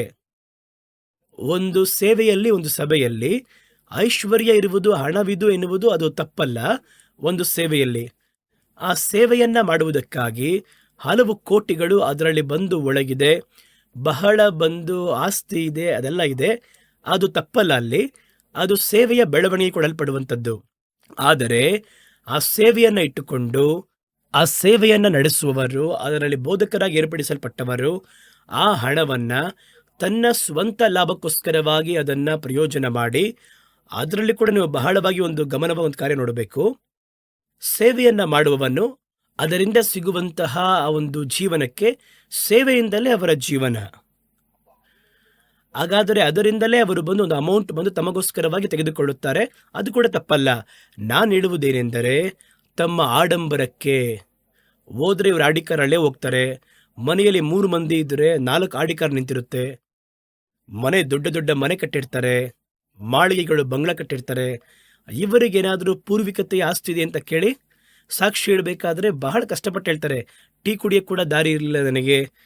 ನಾವು ಬಂದು 7 ಮಂದಿ ನಮ್ಮ ಮನೆಯಲ್ಲಿ ಕುಟುಂಬದಲ್ಲಿ ಕಷ್ಟದಲ್ಲಿದ್ವಿ, ದೇವರು ಇವತ್ತು ನಮ್ಮನ್ನು ಹೆಚ್ಚಿಸಿದ್ದಾರೆ ಎಂಬುದಾಗಿ ಹೇಳ್ತಾರೆ. ಹಾಗಾದರೆ ಇದು ಪೂರ್ವಿಕ ಆಸ್ತಿ ಅಲ್ಲ. ಅವರ ತಂದೆಯವರೋ ತಾಯಿಯವರೋ ಅಥವಾ ಯಾರೋ ಇವರಿಗೆ ಬರೆದಿಟ್ಟಿದ್ದು ಅಲ್ಲ. ಇವರು ಸಂಪಾದನೆ ಮಾಡಿ ತಗೊಂಡ್ರೆ ಅಂದರೆ ಅದು ಕೂಡ ಇಲ್ಲ. ಸೇವೆಯ ಹೆಸರನ್ನು ಇಟ್ಟುಕೊಂಡರೆ ನೀವು ಉಪಯೋಗಿಸಿಕೊಳ್ಳುವುದಕ್ಕಾಗಿ ಒಂದು ಭಾಗ ಇದೆ. ಅದು ಬಂದು ಸೇವೆಯಲ್ಲಿ ಸೇವೆ ಮಾಡುವವನಿಗೆ ಸೇವೆಯಲ್ಲಿಯೇ ಜೀವನ ಉಂಟಾಗುತ್ತೆ. ಹಾಗಾದರೆ ನಾನು ಹೇಳುವುದು, ಆ ಜೀವನ ಎನ್ನುವುದು ಬೇರೆ, ಆಡಂಬರ ಎನ್ನುವುದು ಬೇರೆ. ಹಾಗಾದರೆ ಅವರ ಒಂದು ಜೀವಿತಕ್ಕೋಸ್ಕರವಾಗಿ, ಅವರ ಮೂಲತಃ ಅಗತ್ಯಗಳಿಗೋಸ್ಕರವಾಗಿ ಎಲ್ಲ ಸರಿ, ಅವರಿಗೆ ಹೋಗುವುದಕ್ಕೆ ಒಂದು ವಾಹನ ಬೇಕು, ಸಾಕು. ಆದರೆ ಆಡಂಬರ ಅನ್ನುವುದು ಎಲ್ಲಿ ಬರುತ್ತೆ ಅಂತ ಹೇಳಿದ್ರೆ, ಅದನ್ನು ಖರೀದಿ ಮಾಡುವಾಗಲೇ 2 ಕೋಟಿ ಮೌಲ್ಯದ ಕಾರೆ ಖರೀದಿ ಮಾಡ್ತೀನಿ ಅಂತ ಹೇಳ್ತಾರೆ ನೋಡಿ, ಅಲ್ಲೇ ಸಮಸ್ಯೆ ಬರೋದು. ಹಾಗಾದರೆ ಸೇವಕನು ಕಾರಲ್ಲಿ ಹೋಗಬಾರ್ದು ಅಂತಲ್ಲ, ಅದನ್ನು ಆಡಂಬರಕ್ಕೆ ಉಪಯೋಗ ಮಾಡ್ತಾರಲ್ವಾ. ಹಾಗಾದರೆ ಸೇವೆಯಲ್ಲಿ ಅಗತ್ಯತೆ ಉಂಟಾಗುವುದು ಬೇರೆ. ಕೆಲವು ಸೇವೆಯನ್ನು ನೋಡ್ತೀವಿ, ಅದರಲ್ಲಿ ಬಹಳ ಕಟ್ಟಡಗಳು, ಬಿಲ್ಡಿಂಗ್ಸ್, ಪ್ರಾಪರ್ಟೀಸ್ ಎಲ್ಲ ಇರುತ್ತೆ. ಅದೆಲ್ಲ ಸೇವೆ ಹೆಸರಲ್ಲಿರುತ್ತೆ. ಅದು ತಪ್ಪಲ್ಲ. ಅದು ಪರಿಪೂರ್ಣವಾಗಿ ತಮ್ಮ ಸ್ವಂತ ಲಾಭಕ್ಕಾಗಿ, ತಮ್ಮ ಸ್ವಂತ ಆಡಂಬರಕ್ಕೋಸ್ಕರ ಅದನ್ನು ಉಪಯೋಗಿಸ್ತಾರಲ್ಲ, ಅದನ್ನೇ ಅವರು ವಸ್ತುವಿನ ಆಸೆ ಎಂಬುದಾಗಿ ಹೇಳುತ್ತಾರೆ. ನಾನು ಕೆಲವು ಸೇವೆಯನ್ನು ನೋಡ್ತೀನಿ, ಅದರಲ್ಲಿ ಬಹಳ ಐಶ್ವರ್ಯವಿದೆ, ಬಹಳ ಹಣಕಾಸು, ಕಟ್ಟಡಗಳು ಎಲ್ಲ ಇರುತ್ತವೆ.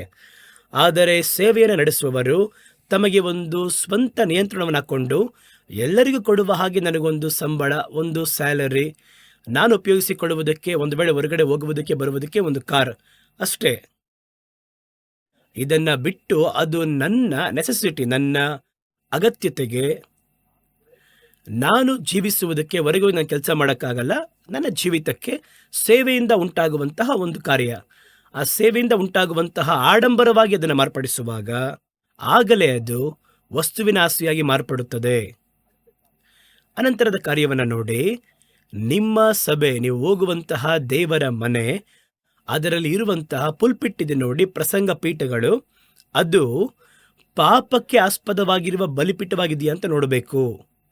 ಒಂದು ಚರ್ಚೊಳಗೆ ಹೋದರೆ ಆ ಬಲಿಪೀಠವನ್ನು ಮೊದಲು ಗಮನಿಸಬೇಕು. ಬಲಿಪೀಠ ಅಂದರೆ ಒಳಗೆ ಏನೇನು ಇಟ್ಟಿದ್ದಾರೆ, ಅಲ್ಲಿ ಶಿಲುಬೆ ಇಟ್ಟಿದ್ದಾರೆ, ಟೇಬಲ್ ಹಾಕಿದ್ದಾರೆ, ಅದಲ್ಲ.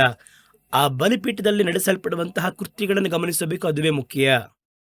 ಪಾಪಕ್ಕೆ ಆಸ್ಪದವಾಗಿರುವ ಬಲಿಪೀಠಗಳು ಇದ್ದವು, ಕರ್ತನನ್ನು ಮಹಿಮೆಪಡಿಸುವಂತಹ ಬಲಿಪೀಠಗಳು ಇದ್ದವು ಎಂಬುದಾಗಿ ಸತ್ಯವೇದ ನಮಗೆ ಹೇಳುತ್ತದೆ. ಅಲ್ಲಿ ಪ್ರಲಾಪಗಳ ಪುಸ್ತಕ 2ನೇ ಅಧ್ಯಾಯ 6-7ರಲ್ಲಿ ನೀವು ನೋಡುವುದಾದರೆ, ತೋಟದಲ್ಲಿ ಬೇಲಿಯಂತೆ ಇದ್ದಂತಹ ತಮ್ಮ ಬೇಲಿಯನ್ನ ಬಲವಂತವಾಗಿ ಕಿತ್ತು ಹಾಕಿದರು, ಸಭೆ ಕೂಡುವಂತಹ ತಮ್ಮ ಸ್ಥಳಗಳನ್ನು ನಾಶ ಮಾಡಿದರು. ಕರ್ತನು ಚಿಯೋನಿನಲ್ಲಿ ಹಬ್ಬಗಳನ್ನು, ಸಬ್ಬತ್ ದಿನಗಳನ್ನು ಮರೆಯುವಂತೆ ಮಾಡಿ, ತಮ್ಮ ಉಗ್ರವಾದ ಕೋಪದಲ್ಲಿ ಅರಸರನ್ನು, ಯಾಜಕರನ್ನು ನಿರಾಕರಿಸಿದರು. ಇದು ಕರ್ತನ ಮನೆಯ ಮೇಲೆ ಬರುವಂತಹ ಅಥವಾ ಕರ್ತನ ಜನಗಳ ಮೇಲೆ ಬರುವಂತಹ ದಂಡನೆ. ಆ ದಂಡನೆಯಲ್ಲಿ ಅವ್ರೇನು ಮಾಡ್ತಾರೆ ಅಂತ ನೋಡಿ. ತೋಟದ ಬೇಲಿಯಂತೆ ಇದ್ದಂತಹ ತಮ್ಮ ಕೃಪೆಯನ್ನ ಅಥವಾ ಬೇಲಿಯನ್ನ ಬಲವಂತವಾಗಿ ಕಿತ್ತಾಕ್ತಾರೆ, ಮೊದಲ ಕಾರ್ಯ. ಎರಡನೇದಾಗಿ, ಸಭೆ ಕೂಡುವಂತಹ ತಮ್ಮ ಸ್ಥಳಗಳು, ಯಾವ ಯಾವ ಸ್ಥಳಗಳಿದೆಯೋ ಅದನ್ನು ನಾಶ ಮಾಡಿ ಹಾಕ್ತಾರೆ. ಮೂರನೇದಾಗಿ, ಕರ್ತನು ಚಿಯೋನಿನಲ್ಲಿ ಹಬ್ಬಗಳನ್ನು, ವಿಶ್ರಾಂತಿಯ ದಿನಗಳನ್ನು ಮರೆಯುವಂತೆ ಮಾಡಿ, ತಮ್ಮ ಕೋಪದಿಂದ ಅರಸರನ್ನು, ಯಾಜಕರನ್ನ, ತಾನು ಏರ್ಪಡಿಸಿ ಇಟ್ಟಂತಹ ಸೇವಕರನ್ನ ನಿರಾಕರಿಸಿದರು. ಯಾಕೆ? ಮುಂದಿನ ವಾಕ್ಯ ಹೇಳುತ್ತೆ, ದೇವರು ತಮ್ಮ ಬಲಿಪೀಠವನ್ನ ನಿರ್ಮೂಲ ಮಾಡಿದರು, ತಮ್ಮ ಪರಿಶುದ್ಧ ಸ್ಥಳವನ್ನ ನಿರಾಕರಿಸಿದರು, ಅದರ ಅರೆಮನೆಗಳ ಆ ಗೋಡೆಗಳನ್ನ ಶತ್ರುವಿನ ಕೈಗಳಲ್ಲಿ ಒಪ್ಪಿಸಿಕೊಟ್ಟರು.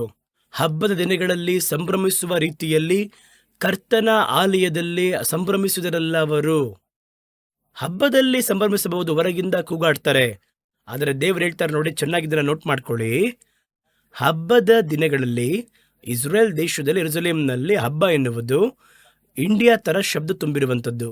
ಇಂಡಿಯಾದಲ್ಲಿ ನಾವು ಮನುಷ್ಯರು ಮಾಡುವಂಥ ಶಬ್ದ ಸಾಲಲ್ಲ ಅಂತೇಳಿ ದೊಡ್ಡ ಸ್ಫೋಟಗಳನ್ನು ಹಾಕಿ ಡಾಮ್ ಡೂಮ್ ಅಂತ ಕಿರ್ಚಾಡ್ತಾರೆ ಶಬ್ದ. ಆದರೆ ಕರ್ತನು ಹೇಳುತ್ತಾರೆ, ಹೊರಗೆ ಹಬ್ಬದಲ್ಲಿ ಶಬ್ದ ಮಾಡ್ತಾರಲ್ಲ, ಧ್ವನಿ ಎತ್ತುತ್ತಾನಲ್ಲ, ಆ ಒಂದು ಆರ್ಭಟವನ್ನ ಕರ್ತನ ಆಲಯದಲ್ಲಿ ಮಾಡಿದರಲ್ಲ. ಇವತ್ತು ನಮ್ಮ ಆರಾಧನೆಗಳು ಪೂರ್ತಿ ಹಂಗೆ ಆಗಿದೆ. ಜಗಿಯುವುದು, ಕಿರುಚಾಡುವುದು, ಕೂಗಾಡುವುದು, ವಿಸಿಲ್ ಹೊಡೆಯುವುದು, ಅದೆಲ್ಲ ಒಳಗೆ ಬರುವುದು ದೇವರಿಗೆ ಅಸಹ್ಯ. ಯೆರೆಮೀಯ ಪ್ರವಾದನೆಯ ಗ್ರಂಥ 32, 33ನೇ ವಾಕ್ಯದಲ್ಲಿ ಅದರೊಳಗೆ ಹೇಳದ್ ನೋಡಿ, ಇದು ಯಾಕೆ ಈ ದಂಡನೆಯನ್ನ ದೇವರವರಿಗೆ ಕೊಟ್ಟರು?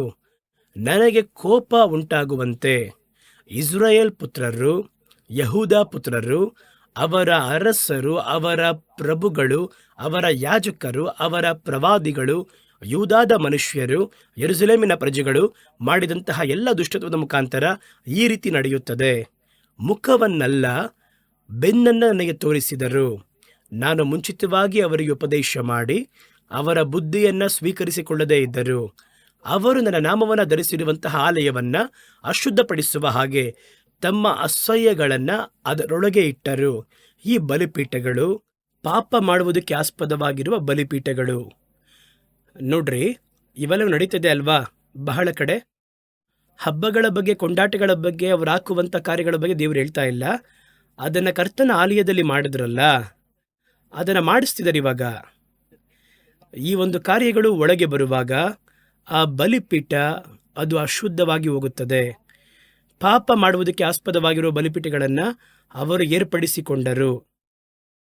ಮುಂದಿನ ಕಾರ್ಯವನ್ನು ನೋಡಿ, ಸತ್ಯವೇದವನ್ನು ಅನ್ಯ ಕಾರ್ಯವಾಗಿ ನೆನೆಸುವಂಥ ಸಭೆಗಳು. ಒಂದು ಸಭೆಗೆ ನೀವು ಮುಂದುವರೆದು ಹೋಗಬೇಕಾದ್ರೆ ನಾನು ಆಗಾಗ ಹೇಳಿಕೊಡುವಂಥ ಒಂದು ಕಾರ್ಯ ಒಂದು. ನಾನು ನನ್ನ ಜೀವನದಲ್ಲಿ ಹಾಗೆಯೇ ಆರಂಭ ದಿನಗಳಲ್ಲಿ ಅಳತೆ ಮಾಡಿದ್ದೇನೆ. ಒಂದು ಸಭೆಗೆ ನಾವು ಹೋಗಬೇಕಾದ್ರೆ ಈ ವಾರ ಒಂದು ಆರಾಧನೆಯಲ್ಲಿ ಭಾಗವಹಿಸಿ ಬಂದರೆ ಮನೆಗೆ ಬಂದ ಕೂಡಲೇ ಒಂದು ಲೆಕ್ಕವನ್ನು ನೋಡ್ತಿದ್ದೆ. ಇವತ್ತು ನಾನು ಕರ್ತನ ಕುರಿತಾಗಿ ಏನು ಅರಿತುಕೊಂಡೇನು, ಹೊಸದಾಗಿ ಇವತ್ತೇನು ಹೇಳಿದ್ರು, ಕರ್ತನ ಕುರಿತಾಗಿರುವ ಅರಿವಲ್ಲಿ ಇವತ್ತು ನನಗೆ ಏನು ಸಿಕ್ಕಿತ್ತು ಅದನ್ನು ನೋಡ್ತಾ ಇದ್ದೆ. ಹಾಡು ಚೆನ್ನಾಗಿತ್ತು, ಮ್ಯೂಸಿಕ್ ಚೆನ್ನಾಗಿತ್ತು, ಅದೆಲ್ಲ ಇರಲಿ, ಓಕೆ. ಈ ಆರಾಧನೆಯಲ್ಲಿ ನಿಮಗೆ ಸಿಕ್ಕಿದಂಥ ಒಂದು ಆತ್ಮಿಕವಾದ ಒಳಿತು, ಕರ್ತನ ಕುರಿತಾಗಿ ನೀವೇನು ತಿಳಿದುಕೊಂಡಿರಿ? ನಾನು ರಕ್ಷಣೆ ಹೊಂದದ ಹೊಸದರಲ್ಲಿ ಹೋದಂತಹ ಸಭೆ ಅಥವಾ ನಾನು ಆರಿಸಿಕೊಂಡಂತಹ ಸಭೆಯಲ್ಲಿ ಪ್ರಸಂಗಕ್ಕೆ, ವಾಕ್ಯಕ್ಕೆ 3 ತಾಸು ಪ್ರಸಂಗ ಮಾಡ್ತಾ ಇದ್ರು. ಸಭೆಯ ಆರಾಧನೆ 9 ಗಂಟೆಗೆ ಅದು ಆರಂಭವಾದರೆ ಮಧ್ಯಾಹ್ನ 1 ಗಂಟೆಗೆ ಮುಗಿತಾ ಇತ್ತು. ಮುಗಿದ ಕೂಡಲೇ ಸಭೆಯಲ್ಲಿ ಊಟ ಕೊಡ್ತಾ ಇದ್ರು. ಆದರೆ ಅದರಲ್ಲಿ ಪ್ರಸಂಗಕ್ಕೆ ಮಾತ್ರ 3 ತಾಸು. ಹೇಗೆ 3 ತಾಸು ಕೂರ್ತಾ ಇದ್ರಿ ಅಂತ ಕೇಳುವುದಾದರೆ, ನಾನು ಕುಳಿತಿದ್ದೇನೆ ಯೌವನ ಪ್ರಾಯದಲ್ಲಿ, ನನಗೆ ವಾಕ್ಯವೇ ಗೊತ್ತಿಲ್ಲದೆ ರಕ್ಷಣೆವಾದ ಹೊಸದರಲ್ಲಿ ಅಷ್ಟರ ಮಟ್ಟಿಗೆ ದೇವರ ವಾಕ್ಯವನ್ನು ಆಳವಾಗಿ ಅದನ್ನು ನಮಗೆ ವಿಭಾಗಿಸಿ ಹೇಳ್ಕೊಟ್ಟು ಬೈಬಲ್ ತೆಗೆದಿಟ್ಟು ಅದನ್ನು ನೋಡಿದ್ರೆ ಹಿಂಗೆಲ್ಲ ಒಂದು ಅರ್ಥ ಇದೆಯೇ ಎಂಬುದಾಗಿ ಆಶ್ಚರ್ಯ ಬರ್ತಿತ್ತು. ಅದನ್ನು ನೋಡ್ತಿರ್ಬೇಕಾದ್ರೆ ಸಮಯ ಹೋಗೋದೇ ಗೊತ್ತಾಗ್ತಾ ಇರಲಿಲ್ಲ ನಮಗೆ. ಅವನು ಮಾತಾಡುವಂತಹ ವಾಕ್ಯಕ್ಕೆ ಹಲವು ವಿಭಜನೆ ತೋರಿಸ್ತಾ ಇದ್ರು. ಅದನ್ನು ಸರಿಯಾಗಿ ವಿಭಾಗಿಸಿ ಇದು ಇದನ್ನೇ ಹೇಳುತ್ತದೆ, ಈ ವಾಕ್ಯ ಇಲ್ಲಿದೆ ಅಂತ ಹೇಳಿದ್ರೆ ಸ್ವಲ್ಪ ಹೊತ್ತರೊಳಗೆ ನಾವೇ ಅದರೊಳಗೆ ಇನ್ವಾಲ್ವ್ ಆಗ್ತಾ ಇದ್ವಿ. ಆ ವಾಕ್ಯವನ್ನು ತೆಗೆದು ನೋಡುವುದು, ಅದನ್ನು ಕೂಡಿಸಿ ಓದುವುದು, ಸಮಯ ನೋಡಿದ್ರೆ 3 ತಾಸು ಮುಗಿದೋಗಿರುತ್ತೆ. ನಾನು ಅಂಥ ಸಭೆಗಳಲ್ಲಿ ಬೆಳೆದೆನು, ಬೆಳೆಸಲ್ಪಟ್ಟೆನು. ಹಾಗಾಗಿ ಆ ವಾಕ್ಯದ ಮೇಲೆ ನಮಗೊಂದು ಆಸಕ್ತಿ ಉಂಟಾಗುತ್ತೆ. ಮನೆಗೆ ಬಂದ ನಂತರ ಮತ್ತೆ ಅದರಲ್ಲಿರುವಂತಹ ಕಾರ್ಯವನ್ನು ತೆಗೆದು ಮತ್ತೆ ಆ ವಾಕ್ಯವನ್ನು ಓದಿ ನೋಡ್ತಾ ಇದ್ದೆ.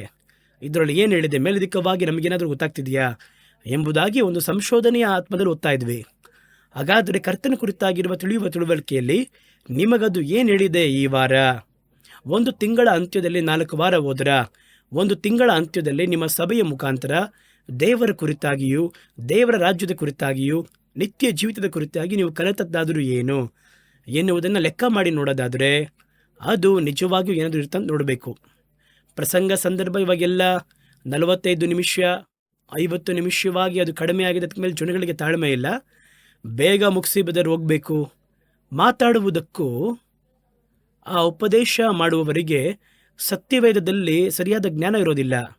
ಅವರು ಮಾತಾಡಬೇಕಾದ್ರೆ ಯಾವ ಸೇವೆಯನ್ನಾದರೂ ತಪ್ಪಾಗಿ ಹೇಳ್ತಾ ಇದ್ರು, ಅಥವಾ ತಮ್ಮ ಕುರಿತಾಗಿ ಉನ್ನತವಾಗಿ ಹೇಳ್ತಾ ಇದ್ರು. ನಮ್ಮ ಸೇವೆಯಲ್ಲಿ ನೋಡಿ ನಾವೇನು ಮಾಡ್ತೀವಿ ಅಂತ ಹೇಳಿದ್ರೆ, ಇದನ್ನು ಮಾಡ್ತೀವಿ, ಅದನ್ನು ಮಾಡ್ತೀವಿ, ಇಲ್ಲೋಗ್ತೀವಿ, ಅಲ್ಲೋಗ್ತೀವಿ, ಹಿಂಗೆ ಮಾತಾಡ್ತಾ ಇರ್ತಾರೆ. ಬೇರೆಯವ್ರ ಥರ ಇಲ್ಲ. ನೀವು ನನ್ನ ಕುರಿತಾಗಿ ಕೇಳುವುದಕ್ಕೆ ನೀವು ಆಲಯಕ್ಕೆ ಬರ್ತಾ ಇಲ್ಲ, ನಿಮ್ಮನ್ನು ಉಂಟು ಮಾಡಿರುವ ದೇವನ ಕುರಿತಾಗಿ ಅರ್ಥ ಮಾಡಿಕೊಳ್ಳೋದಕ್ಕೆ ಬರ್ತಾ ಇದ್ದೀರಿ. ಸತ್ಯವೇದ ಹೇಳುತ್ತದೆ, ಒಬ್ಬನೇ ಸತ್ಯ ದೇವರನ್ನು, ಅವರು ಕಳುಹಿಸಿದ ಮಗನಾಗಿರುವ ಯೇಸು ಕ್ರಿಸ್ತನ ತಿಳಿಯುವುದೇ ನಿತ್ಯ ಜೀವ ಎಂಬುದಾಗಿ. ನನ್ನ ಕುರಿತಾಗಿ ಸಾಕ್ಷಿ ಕೊಡುವಂಥವುಗಳು ಈ ವೇದ ವಾಕ್ಯವೇ ಎಂಬುದಾಗಿ ದೇವರ ವಾಕ್ಯ ಹೇಳುತ್ತದೆ. ಹಾಗಾಗಿ ವಾಕ್ಯವಿಲ್ಲದಂತಹ ಸಭೆ, ಏನಾದರೂ ಸಮಯವನ್ನು ಖರ್ಚು ಮಾಡುವ ಸಭೆ, ಏನಾದರೂ ಒಂದು ವಾಗ್ದಾನವನ್ನು ಹೇಳಿ ಒಂದು ಸುಳ್ಳಾಗಿರುವ ಸಂತೋಷವನ್ನು, ಸುಳ್ಳಾಗಿರುವಂಥ ನಂಬಿಕೆಯನ್ನು ಉಂಟು ಮಾಡುವ ಸಭೆ, ಸತ್ಯವೇದವನ್ನು ಬೋಧನೆ ಮಾಡದಿರುವ ಸಭೆ, ಅದು ಕ್ರ್ಯಾಕ್ ಬಿದ್ದಿರುವಂಥ ಒಂದು ಸಭೆ ಆಪತ್ತಲ್ಲಿದೆ ಎಂಬುದಾಗಿ ಅರ್ಥ. ಓಶುವ 8ನೇ ಅಧ್ಯಾಯ 12ನೇ ವಾಕ್ಯದಲ್ಲಿ ಹೇಳ್ತಾರೆ, ನನ್ನ ಸತ್ಯವೇದದ ಮಹತ್ವಗಳನ್ನು ಅವರಿಗೆ ಬರೆದುಕೊಟ್ಟೆನು, ಅವುಗಳನ್ನು ಅನ್ಯ ಕಾರ್ಯವಾಗಿ ಎಣಿಸಿಬಿಟ್ಟರು. ಸತ್ಯವೇದದ ಮರ್ಮಗಳನ್ನು, ರಹಸ್ಯಗಳನ್ನು, ನಿಮ್ಮ ಆತ್ಮವನ್ನು ಪ್ರೇರೇಪಿಸುವಂತಹ, ಆರೋಗ್ಯಪಡಿಸುವಂತಹ ಸತ್ಯತೆಯನ್ನು ನಾನು ನಿಮಗೆ ಬರೆದುಕೊಟ್ಟೆ.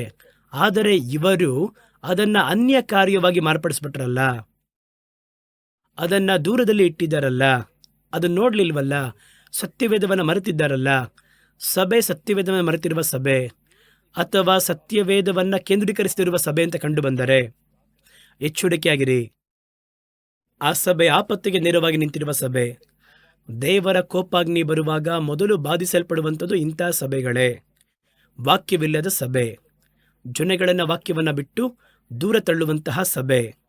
ಸತ್ಯವೇದವನ್ನು ನೋಡಿ, ಯೆಶಾಯ ಪ್ರವಾದನೆ ಗ್ರಂಥ 5ನೇ ಅಧ್ಯಾಯ 24, 25, 26 ಈ ಒಂದು ವಾಕ್ಯಗಳಲ್ಲಿ ಸತ್ಯವೇದವನ್ನು ಮರೆಯುವವರಿಗೆ ಏನು ಬರುತ್ತೆ ಅಂತ ಹೇಳ್ತಾರೆ. ಇದರ ನಿಮಿತ್ತವಾಗಿ ಬೆಂಕಿಯ ಜ್ವಾಲೆ ಒಣ ಹುಲ್ಲನ್ನು ಒತ್ತಿ ಉಡಿಯುವ ಹಾಗೆ ಒಣಗಿದ ಎಲೆಯಾದದ್ದು, ಒಣಗಿದ ಎಲೆ ಅಂದರೆ ಗೊತ್ತಲ್ವ ನಿಮಗೆ, ಒಣಗೋಗಿರೋದು, ಒಣಗಿರುವ ಎಲೆಯಾದದ್ದು ಬೆಂಕಿಗೆ ಆಹುತಿಯಾಗಿ ಉರಿದು ಹೋಗುವ ಹಾಗೆಯೂ, ಅವರ ಬೇರು ಬಾಡಿ ಹೋಗಿ ಅವರ ಚಿಗುರು ಧೂಳಿನ ಹಾಗೆ ಆರಿ ಹೋಗುತ್ತದೆ. ಇಂತಹ ಸಭೆಯಲ್ಲಿರುವಂತಹ ವಿಶ್ವಾಸಿಗಳು ಸ್ವಲ್ಪ ದಿನದಲ್ಲಿ ನೋಡಿದ್ರೆ ಅವರು ಮಾರ್ಪಟ್ಬಿಡ್ತಾರೆ, ಒಣಗೋಗಿ ದೇವರ ನ್ಯಾಯ ತೀರ್ಪಿನ ಬೆಂಕಿ ಇಳಿದಾಗ ತಕ್ಷಣ ದಹಿಸಲ್ಪಟ್ಟು ಬೂದಿಯಾಗಿ ಮಾರ್ಪಡ್ತಾರೆ. ಅವರ ಬೇರು ಬಾಡಿ ಹೋಗಿ ಅವರ ಚಿಗುರು ಧೂಳಿನ ಹಾಗೆ ಆರಿ ಹೋಗುತ್ತದೆ. ಅವರು ಸೈನ್ಯಗಳ ಕರ್ತನ ಸತ್ಯವೇದವನ್ನು ತ್ಯಜಿಸಿ ಇಸ್ರಾಯೇಲ್ಯರ ದೇವಭಕ್ತರಲ್ಲಿರುವ ವಾಕ್ಯವನ್ನು ಅಸಡ್ಡೆ ಮಾಡಿದ್ರಲ್ಲ. ಯಾಕೆ ಆ ರೀತಿ ಬರುತ್ತೆ ಅಂತ ಕೇಳಿದ್ರೆ, ಕರ್ತನ ವಾಕ್ಯವನ್ನು ಅಸಡ್ಡೆ ಮಾಡಿ ಅದನ್ನು ಅನ್ಯ ಕಾರ್ಯವಾಗಿ ಭಾವಿಸಿದ್ರಲ್ಲ, ಆದ್ದರಿಂದ ಆ ದಂಡನೆ ಅವರ ಮೇಲೆ ಬರುತ್ತದೆ. ಆದ್ದರಿಂದ ಆ ರೀತಿಯಾಗಿ ಹೇಳ್ತಾರೆ 25ರಲ್ಲಿ, ಯೆಶಾಯ 5:25ರಲ್ಲಿ, ಆದುದರಿಂದ ಕರ್ತನ ಕೋಪ ತಮ್ಮ ಜನಗಳಿಗೆ ವಿರುದ್ಧವಾಗಿ ಬಂದಿತ್ತು. ಏನ್ರಿ ಬೈಬಲ್ ಓದ್ತಾ ಇದ್ದಾನೆ? ಹೌದು. ಸತ್ಯವೇದವನ್ನು ಹೇಳಲು ಹೌದು. ನಾವೆಲ್ಲ ಚಿಕ್ಕ ಕಾರ್ಯವಾಗಿ ಅಂದ್ಕೊಂಡ್ವಿ. ಯಾರು ಹೇಳಿದ್ದು? ಅದು ನಮ್ಮ ಆಯುಷ್ಕಾಲವನ್ನು, ನಿತ್ಯ ಜೀವಿತಕ್ಕೆ ಸಂಬಂಧಪಟ್ಟ ಕಾರ್ಯವನ್ನು ಕಡಿದು ಬಿಸಾಡುತ್ತದೆ, ಸತ್ಯವೇದವನ್ನು ಮರೆಯುವಂಥದ್ದು. ಆದ್ದರಿಂದ ಕರ್ತನ ಕೋಪ ತಮ್ಮ ಜನಗಳಿಗೆ ವಿರುದ್ಧವಾಗಿ ಬಂದಿತ್ತು.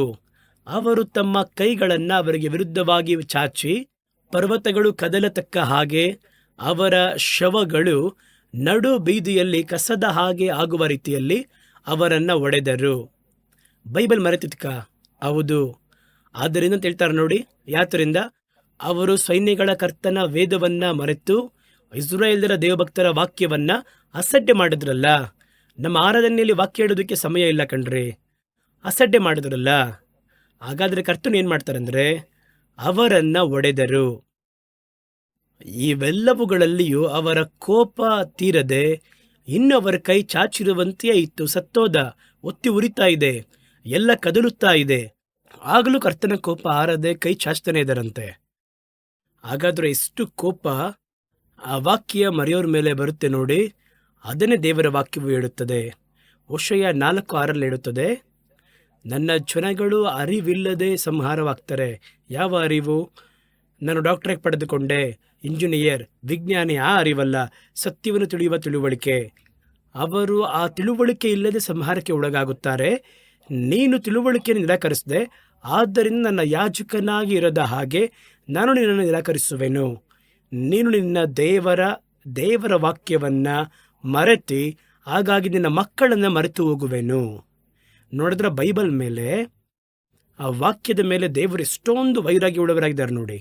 ಹಾಗಾದರೆ ನಮ್ಮ ಸಭೆಯಲ್ಲಿ ಬರೀ ಶಾರೀರಿಕವಾದ ಭಾವನೆಗಳಿಗಾಗಲಿ, ಸುಳ್ಳಾಗಿರುವ ವಾಗ್ದಾನಗಳಿಗಾಗಲಿ, ಸುಳ್ಳಾಗಿರುವ ನಂಬಿಕೆಗಳನ್ನು ಪ್ರೇರೇಪಿಸಿ ಜನಗಳನ್ನು ಹೊರತೋರುವಿಕೆಯಲ್ಲಿ ಸಂತೋಷಪಡಿಸುವಂಥದ್ದಾಗಿಯೂ, ಕರ್ತನ ಸತ್ಯವೇದ ಕುರಿತಾಗಿ ಚಿಂತೆ ಇಲ್ಲದ್ದಾಗಿಯೂ, ಒಳಿತ ನಿರಾಕರಿಸುವಂತೆಯೂ, ಕೆಟ್ಟದ್ದನ್ನು ಎಲ್ಲವನ್ನ ಕೆಟ್ಟದಾಗಿ ಮಾರ್ಪಡಿಸುವಂಥದ್ದು, ತಮ್ಮನ್ನು ತಾವೇ ಸ್ಥಾನಗಳಲ್ಲಿ ಏರ್ಪಡಿಸಿಕೊಳ್ಳುವವರು ನಡೆಸುವಂತಹ ಸಭೆಗಳಾಗಿಯೂ ಇರುವ ಪಕ್ಷದಲ್ಲಿ ಕರ್ತನ ನ್ಯಾಯ ತೀರ್ಪು ಆರಂಭವಾಗುವ ಕಾಲವಾಗಿದೆ.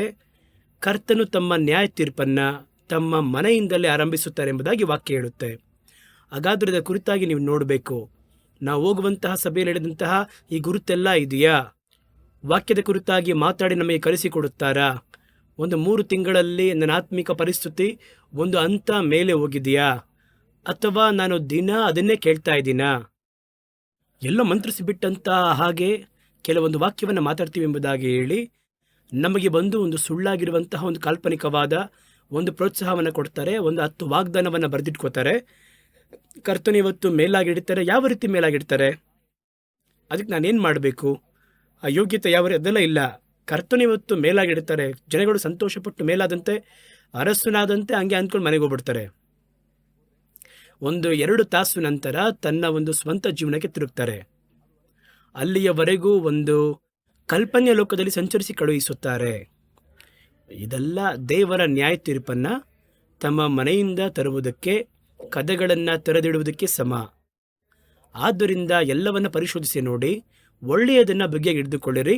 ಯಾಕೆಂದರೆ ನಿಮ್ಮ ಜೀವವು ನಿಮಗೆ ಮುಖ್ಯ. ಬಿಟ್ಟುವೆ ಅಂತ ಇಟ್ಕೊಳ್ಳಿ. ಆ ನಿತ್ಯ ಜೀವಿತ ಹೋಯಿತು ಅಂದರೆ ಕರ್ತನನ್ನು ಎದುರುಗೊಳ್ಳೋಕ್ಕೆ ಸಾಧ್ಯವಿಲ್ಲ. ನಿತ್ಯ ಜೀವಿತದಲ್ಲಿ ದೇವರೊಂದಿಗೆ ನಾವು ಬಾಳಲು ಸಾಧ್ಯವಿಲ್ಲ. ಏನೋ ಒಂದು ನಡೀತಾ ಇರಲಿ ಎಂಬುದಾಗಿ ಬಿಟ್ಬಿಡಬಾರ್ದು. ಯಾಕೆಂದರೆ ಇದು ನಿಮ್ಮ ಆಯುಷ್ಕಾಲವನ್ನು ನಿರ್ಮೂಲ ಮಾಡುವಂತಹ ಕಾರ್ಯಗಳು. ಯಾಕೆಂದರೆ ನಿಮಗೆ ಮೊದಲು ನಿಮ್ಮ ಮೇಲೆ ಒಂದು ಪಶ್ಚಾತ್ತಾಪದಲ್ಲಿ ಅಥವಾ ನಿಮ್ಮ ಮೇಲೆ ಒಂದು ಅಕ್ಕರೆಯಲ್ಲಿ ಪ್ರೀತಿಯಲ್ಲಿ ಹೇಳ್ಬೋದು, ಇದೆಲ್ಲ ತಪ್ಪು ಕಂಡ್ರಿ ಅಂತ ಹೇಳ್ಬೋದು. ಆದರೆ ಅದನ್ನು ಸರಿ ಮಾಡಬೇಕಾಗಿರೋದು ನಿಮ್ಮ ಕೈಯಲ್ಲಿದೆ. ಯಾಕೆ ಅಂತ ಹೇಳಿದ್ರೆ, ನಿಮ್ಮ ಪ್ರಾಣಕ್ಕೆ ನೀವೇ ಉತ್ತರವಾದಿ. ಮೊದಲು ಒಂದು ಒಳಿತಿನ ಕಾರ್ಯವನ್ನು, ಒಳ್ಳೆಯ ಸಭೆ ಸೇವಕನನ್ನು ಆರಿಸಿಕೊಳ್ಳಬೇಕಾಗಿರುವುದು ನಿಮ್ಮ ಒಂದು ಬಯಕೆ. ಹಾಗಾದರೆ ಅದರಲ್ಲಿ ಬಹಳ ಗಮನವಾಗಿರಬೇಕು. ನಿತ್ಯ ಜೀವಿತದ ಕುರಿತಾಗಿ ಎಚ್ಚರಿಕೆ ಉಳ್ಳವರಾಗಿರಬೇಕು. ನಿಮ್ಮ ಪ್ರಾಣವು ನಿಮಗೆ ಪ್ರಾಮುಖ್ಯ. ನಿತ್ಯ ಜೀವಿತವನ್ನು ಒಬ್ಬನು ತನ್ನ ಪ್ರಾಣವನ್ನು ಕಳಕೊಂಡರೆ ಅದಕ್ಕೆ ಈಡಾಗಿ ಬೇರೆ ಏನು ಕೊಡ್ತಾನೆ ಎಂಬುದಾಗಿ ದೇವರು ಕೇಳ್ತಾರೆ. ಕಣ್ಗಳನ್ನು ಮುಚ್ಚಿ ತಲೆಬಾಗಿ ನಾವು ಚಿಕ್ಕ ಪ್ರಾರ್ಥನೆ ಮಾಡೋಣ. ಕರ್ತನು ಈ ವಾರವನ್ನು ನಮಗೆ ಆಶೀರ್ವಾದವಾಗಿ ಮಾರ್ಪಡಿಸಿಕೊಟ್ಟರು. ನಮ್ಮೊಂದಿಗೆ ಸಂದರ್ಶಿಸಿ ಮಾತಾಡಿದರು. ಒಳ್ಳೆಯ ಆರಾಧನೆ ಸಮಯವನ್ನು ಕೊಟ್ಟರು. ಒಳ್ಳೆಯ ಪ್ರಾರ್ಥನೆಯ ಸಮಯವನ್ನು ಕೊಟ್ಟರು. ಕರ್ತನು ತಮ್ಮ ಮನದಲ್ಲಿ ನಮ್ಮನ್ನು ಸ್ಮರಿಸಿ ನಮಗೆ ಬೇಕಾಗಿರುವ ಒಳ್ಳೆ ಸತ್ಯ ವಾಕ್ಯವನ್ನು ಕೊಟ್ಟರು. ಕರ್ತನಿಗೆ ಮನದಾಳದಿಂದ ದೇವರಿಗೆ ಸ್ತೋತ್ರವನ್ನು ಮಾಡ್ರಿ. ಬಾಯಿ ತೆರೆದು ದೇವರೇ ನೀವು ಮಾತಾಡಿದಂತಹ ವಾಕ್ಯಕ್ಕೆ ಸ್ತೋತ್ರ ಎಂಬುದಾಗಿ ಹೇಳ್ರಿ. ಕರ್ತನ ದೇವರಾತ್ಮನ ನಿಮ್ಮ ಪಕ್ಕದಲ್ಲಿ ಸಂಚರಿಸ್ತಾ ಇದ್ದಾರೆ. ಅವರು ದೂರಕ್ಕೂ ಸಮೀಪಕ್ಕೂ ದೇವರಾಗಿದ್ದಾರೆ. ನಿಜವಾದ ಪಶ್ಚಾತ್ತಾಪ ಹೃದಯದಿಂದ ದೇವರನ್ನು ಹುಡುಕಬೇಕಾದ್ರೆ ಕರ್ತನು ನಮಗೆ ಸಮೀಪದಲ್ಲಿ ತಮ್ಮನ್ನು ಪ್ರಕಟಿಸುತ್ತಾರೆ ಎಂಬುದಾಗಿ ಸತ್ಯವೇದವೇ ಹೇಳುತ್ತದೆ. ಹುಡುಕಿರಿ, ದೇವರನ್ನ ಇನ್ನೂ ಹುಡುಕಿರಿ. ಪ್ರೀತಿಯು ಕೃಪೆಯು ತುಂಬಿರುವಂತಹ ಪರಲೋಕದ ಪರಮ ತಂದೆಯೇ, ನಿಮ್ಮ ಬಾಯಿ ಮಾತುಗಳನ್ನು ನಾವು ಧ್ಯಾನ ಮಾಡಿದಾಗ ನಮ್ಮಲ್ಲಿ ನಿಮ್ಮ ಬೆಂಕಿ ಉರಿಯುತ್ತೇವೆ. ನಮ್ಮ ಕಣ್ಗಳು, ಆತ್ಮಿಕ ಕಣ್ಗಳು ಎಚ್ಚೆತ್ತುಕೊಂಡವು. ದೇವರ ನ್ಯಾಯ ತೀರ್ಪು ನಿಮ್ಮ ಮನೆಯಲ್ಲಿ ಆರಂಭವಾಗುವ ಕಾಲ ಬರುತ್ತಾ ಇದೆ ಅಂತ ಹೇಳಿದ್ರಲ್ಲ, ಆ ಕಾಲ ಬರುವುದಕ್ಕಿಂತ ಮುಂಚೆ ನಾನು ಅವಲಂಬಿಸಿರುವಂತಹ ನನ್ನ ಮನೆ, ನಾನು ಅವಲಂಬಿಸಿರುವಂತಹ ನನ್ನ ಸಭೆ ನ್ಯಾಯ ತೀರ್ಪಿಗೆ ಸಮೀಪವಾಗಿದೆಯಾ, ದಂಡನೆಗೆ ಸೀಮಿತವಾಗಿದೆಯಾ ಎನ್ನುವಂಥದ್ದನ್ನು ನೀವು ನೋಡುವಂತಹ ಒಂದು ಕಡ್ಡಾಯ ಇದೆ ದೇವರೇ. ಒಂದು ವೇಳೆ ಈ ಕಾರ್ಯಗಳು ದೇವರ ಕೋಪಾಗ್ನಿಗೆ ಅದು ಒಂದು ವೇಳೆ ಸಮವಾಗಿರುವುದಾದರೆ ಆ ಬಾಧೆ ನಮ್ಮನ್ನು ಮುಟ್ಟುತ್ತದೆ ಎಂಬುದಾಗಿ ನಮಗೆ ಚೆನ್ನಾಗಿ ಗೊತ್ತು ದೇವರೇ. ಹಾಗಾಗಿ ದೇವರೇ, ನಾವು ಎಚ್ಚರಿಕೆ ಉಳ್ಳವರಾಗಿ ಆ ಸಭೆಯ ಒಳಿತಿಗಾಗಿ ಪ್ರಾರ್ಥಿಸಲು ಒಂದು ವೇಳೆ ಆಗದ ಪಕ್ಷದಲ್ಲಿ ನಾವು ಅದನ್ನು ಬಿಟ್ಟು ಹೊರಬಂದು ದೇವರನ್ನು ನಾವು ಆಶ್ರಯಿಸುವುದಕ್ಕೆ ಸಿದ್ಧವಾಗಿದ್ದೇವೆ. ನಮ್ಮ ಪ್ರಾಣ ನಮಗೆ ಮುಖ್ಯ ಎಂಬುದಾಗಿ ವಾಕ್ಯ ಹೇಳುತ್ತದಲ್ಲ. ದೇವರೇ ವಾಕ್ಯವನ್ನು ಕೇಳಿದಂತಹ ಪ್ರತಿಯೊಬ್ಬರ ಸಂಗಡ ನೀವು ಮಾತಾಡ್ರಿ. ಕರ್ತನ ಬಾಯ ಮಾತುಗಳು ಅವರೊಂದಿಗೆ ಅದು ಪ್ರಕಟವಾಗಲಿ. ಕರ್ತನ ಕಣ್ಗಳನ್ನು ತೆರೆಯಿರಿ. ನಾನು ಅವಲಂಬಿಸಿರುವಂತಹ ಯಾವ ಯಾವ ಸ್ಥಳಗಳಲ್ಲಿ ಸಮಸ್ಯೆಗಳಿದೆಯೋ, ಬಿರುಕುಗಳಿದೆ ಎಂಬುದಾಗಿ ನೋಡುವುದಕ್ಕೆ ಸಹಾಯವನ್ನು ಮಾಡಿರಿ. ಅದರ ಅಸ್ತಿವಾರ ಯಾತರ ಮೇಲೆ ಇದೆ ಎನ್ನುವುದನ್ನು ಅರಿತುಕೊಳ್ಳುವ ಸಲುವಾಗಿ ನಮ್ಮ ಕಣ್ಗಳನ್ನು ಪ್ರಕಾಶವಾಗಿ ನೀವು ತೆರೆಯಿರಿ. ನಿಮ್ಮ ಮಕ್ಕಳ ಪ್ರಾಣ ಜೀವಿತವು ಅದು ಮುಖ್ಯ ಅಂತ ಅರಿತಿದ್ದೇವೆ. ಪ್ರತಿಯೊಬ್ಬರನ್ನು ಆಶೀರ್ವಾದ ಮಾಡ್ರಿ. ನಾವು ಹೇಳಿದ್ದು ಸ್ವಲ್ಪ, ನಾವು ಧ್ಯಾನ ಮಾಡಿದ್ದು ಸ್ವಲ್ಪ, ಇನ್ನು ದೊಡ್ಡ ಕಾರ್ಯವನ್ನು ಅವರ ಬಳಿ ಪ್ರಕಟಿಸಿ ಮಾತಾಡಿರಿ. ದೇವರ ಹಸ್ತಗಳಲ್ಲಿ ವಾಕ್ಯವನ್ನು ಕೇಳಿದ ಪ್ರತಿಯೊಬ್ಬರನ್ನ ಒಪ್ಪಿಸಿಕೊಟ್ಟು ಪ್ರಾರ್ಥನೆ ಮಾಡ್ತೀವಿ. ಈ ವಾರ ನಿಮ್ಮ ಹಸ್ತಗಳಲ್ಲಿ ಅವರನ್ನು ತೆಗೆದುಕೊಳ್ಳ್ರಿ. ನಿಮ್ಮ ಮಕ್ಕಳು ಹೋಗುವಾಗಲೂ ಬರುವಾಗಲೂ ಸುರಕ್ಷಿತವಾಗಿರುವ ಹಾಗೆ ನೀವು ಕಾಪಾಡ್ರಿ. ಯಾವ ಬಾಧೆಯು ಶರೀರದಲ್ಲಿ ಬಾರದ ಹಾಗೆ ವ್ಯಾಧಿಗಳಿಂದ ಅವರನ್ನು ಬಿಡುಗಡೆ ಮಾಡ್ರಿ. ಅವರ ಎಲ್ಲೆಗಳಲ್ಲಿ ಆರೋಗ್ಯ ಎನ್ನುವಂತಹ ರೆಕ್ಕೆಗಳಿಂದ ಅವರನ್ನು ಆವರಿಸಿರಿ. ಅವರು ಕೈ ಇಟ್ಟು ಮಾಡುವಂತಹ ಪ್ರಯಾಸಗಳು, ಅವರ ವ್ಯಾಪಾರಗಳು, ಅವರ ಎಲ್ಲ ಕೆಲಸ ಕಾರ್ಯಗಳು, ಅವರ ಆರ್ಥಿಕ ಪರಿಸ್ಥಿತಿ ಎಲ್ಲವನ್ನ ದೇವರ ಹಸ್ತಕ್ಕೆ ಒಪ್ಪಿಸಿಕೊಡುತ್ತೇನೆ. ಯಾವ ಕೆಡುಕು ಅವರನ್ನು ಮುಟ್ಟದ ಹಾಗೆ ಅವರನ್ನು ಕರೆದ ದೇವರು ನಂಬಿಗಸ್ತನಾಗಿದ್ದು ಅವರ ಎಲ್ಲೆಗಳನ್ನು ಪರಾಂಬರಿಸಿಕೊಳ್ಳಿರಿ. ದೈವಿಕ ಪ್ರಸನ್ನತೆಯಿಂದ ಆವರಿಸಿರಿ. ಅವರ ಮಕ್ಕಳು ದೇವರಿಂದ ಬೋಧಿಸಲ್ಪಟ್ಟವರಾಗಿರಲಿ. ಅವರ ಕುಟುಂಬ ದೇವರಿಂದ ಮುನ್ನಡೆಸಲ್ಪಟ್ಟದಾಗಿರಲಿ. ಅವರ ಅಗತ್ಯಗಳು ದೇವರಿಂದ ಸಂಧಿಸಲ್ಪಟ್ಟದಾಗಿರಲಿ. ಈ ವಾರದಲ್ಲಿಯೂ ದೇವರು ದೊಡ್ಡ ಕಾರ್ಯವನ್ನು ಅವರು ನೋಡುವ ಹಾಗೆ, ಇನ್ನೂ ಆಳವಾಗಿ ನಿಮ್ಮನ್ನು ಗ್ರಹಿಸತಕ್ಕ ಹಾಗೆ ಒಳ್ಳೆ ಸಮಯಗಳನ್ನು, ಸಂದರ್ಭಗಳನ್ನು, ತರುಣಗಳನ್ನು ಏರ್ಪಡಿಸಿಕೊಡಿರಿ. ಯೇಸು ಕ್ರಿಸ್ತನ ನಾಮದಲ್ಲಿ ನನ್ನ ಪ್ರಾರ್ಥನೆಯನ್ನು ಸ್ವೀಕರಿಸಿರಿ ನಮ್ಮ ತಂದೆಯೇ, ಆಮೇನ್. ಕರ್ತನು ಈ ದಿನದಲ್ಲಿ ನಮ್ಮ ಸಂಗಡ ಪ್ರಕಟವಾಗಿ ತಮ್ಮ ವಾಕ್ಯವನ್ನು ಪ್ರಕಟಿಸಿ ಮಾತಾಡಿದರು. ನಾವು ಮಾಡಿದಂತಹ ಪ್ರಾರ್ಥನೆಯನ್ನು ದೇವರು ಗಮನಿಸಿದರು. ಆರಾಧನೆಯ ಸಂದರ್ಭದಲ್ಲಿ ನಾವು ದೇವರ ಪ್ರಸನ್ನತೆಯನ್ನು ಅನುಭವಿಸಿ ಆರಾಧಿಸುವುದಕ್ಕೆ ದೇವರು ನಮಗೆ ಸಹಾಯ ಮಾಡಿದರು. ಈ ದೇವರು ಸದಾ ಸರ್ವ ದಿನಗಳಲ್ಲಿಯೂ ನಿಮ್ಮ ದೇವರಾಗಿಯೇ ಇದ್ದಾರೆ. ಅವರು ಮರಣದ ಪರ್ಯಂತರವರೆಗೂ ನಮ್ಮ ನಡೆಸ್ತೀನಿ ಎಂಬುದಾಗಿ ವಾಗ್ದಾನ ಮಾಡಿದ್ದಾರೆ. ಬರುವ ವಾರದಲ್ಲಿ ಒಂದು ನೂತನ ಸಂದೇಶದೊಂದಿಗೆ ನಮ್ಮನ್ನು ಭೇಟಿ ಮಾಡುತ್ತೇನೆ. ಅಲ್ಲಿಯವರೆಗೂ ದೇವರು ನಮ್ಮನ್ನು ಆಶೀರ್ವಾದ ಮಾಡಿ ಕಾಪಾಡಲಿ. ಆಮೇನ್.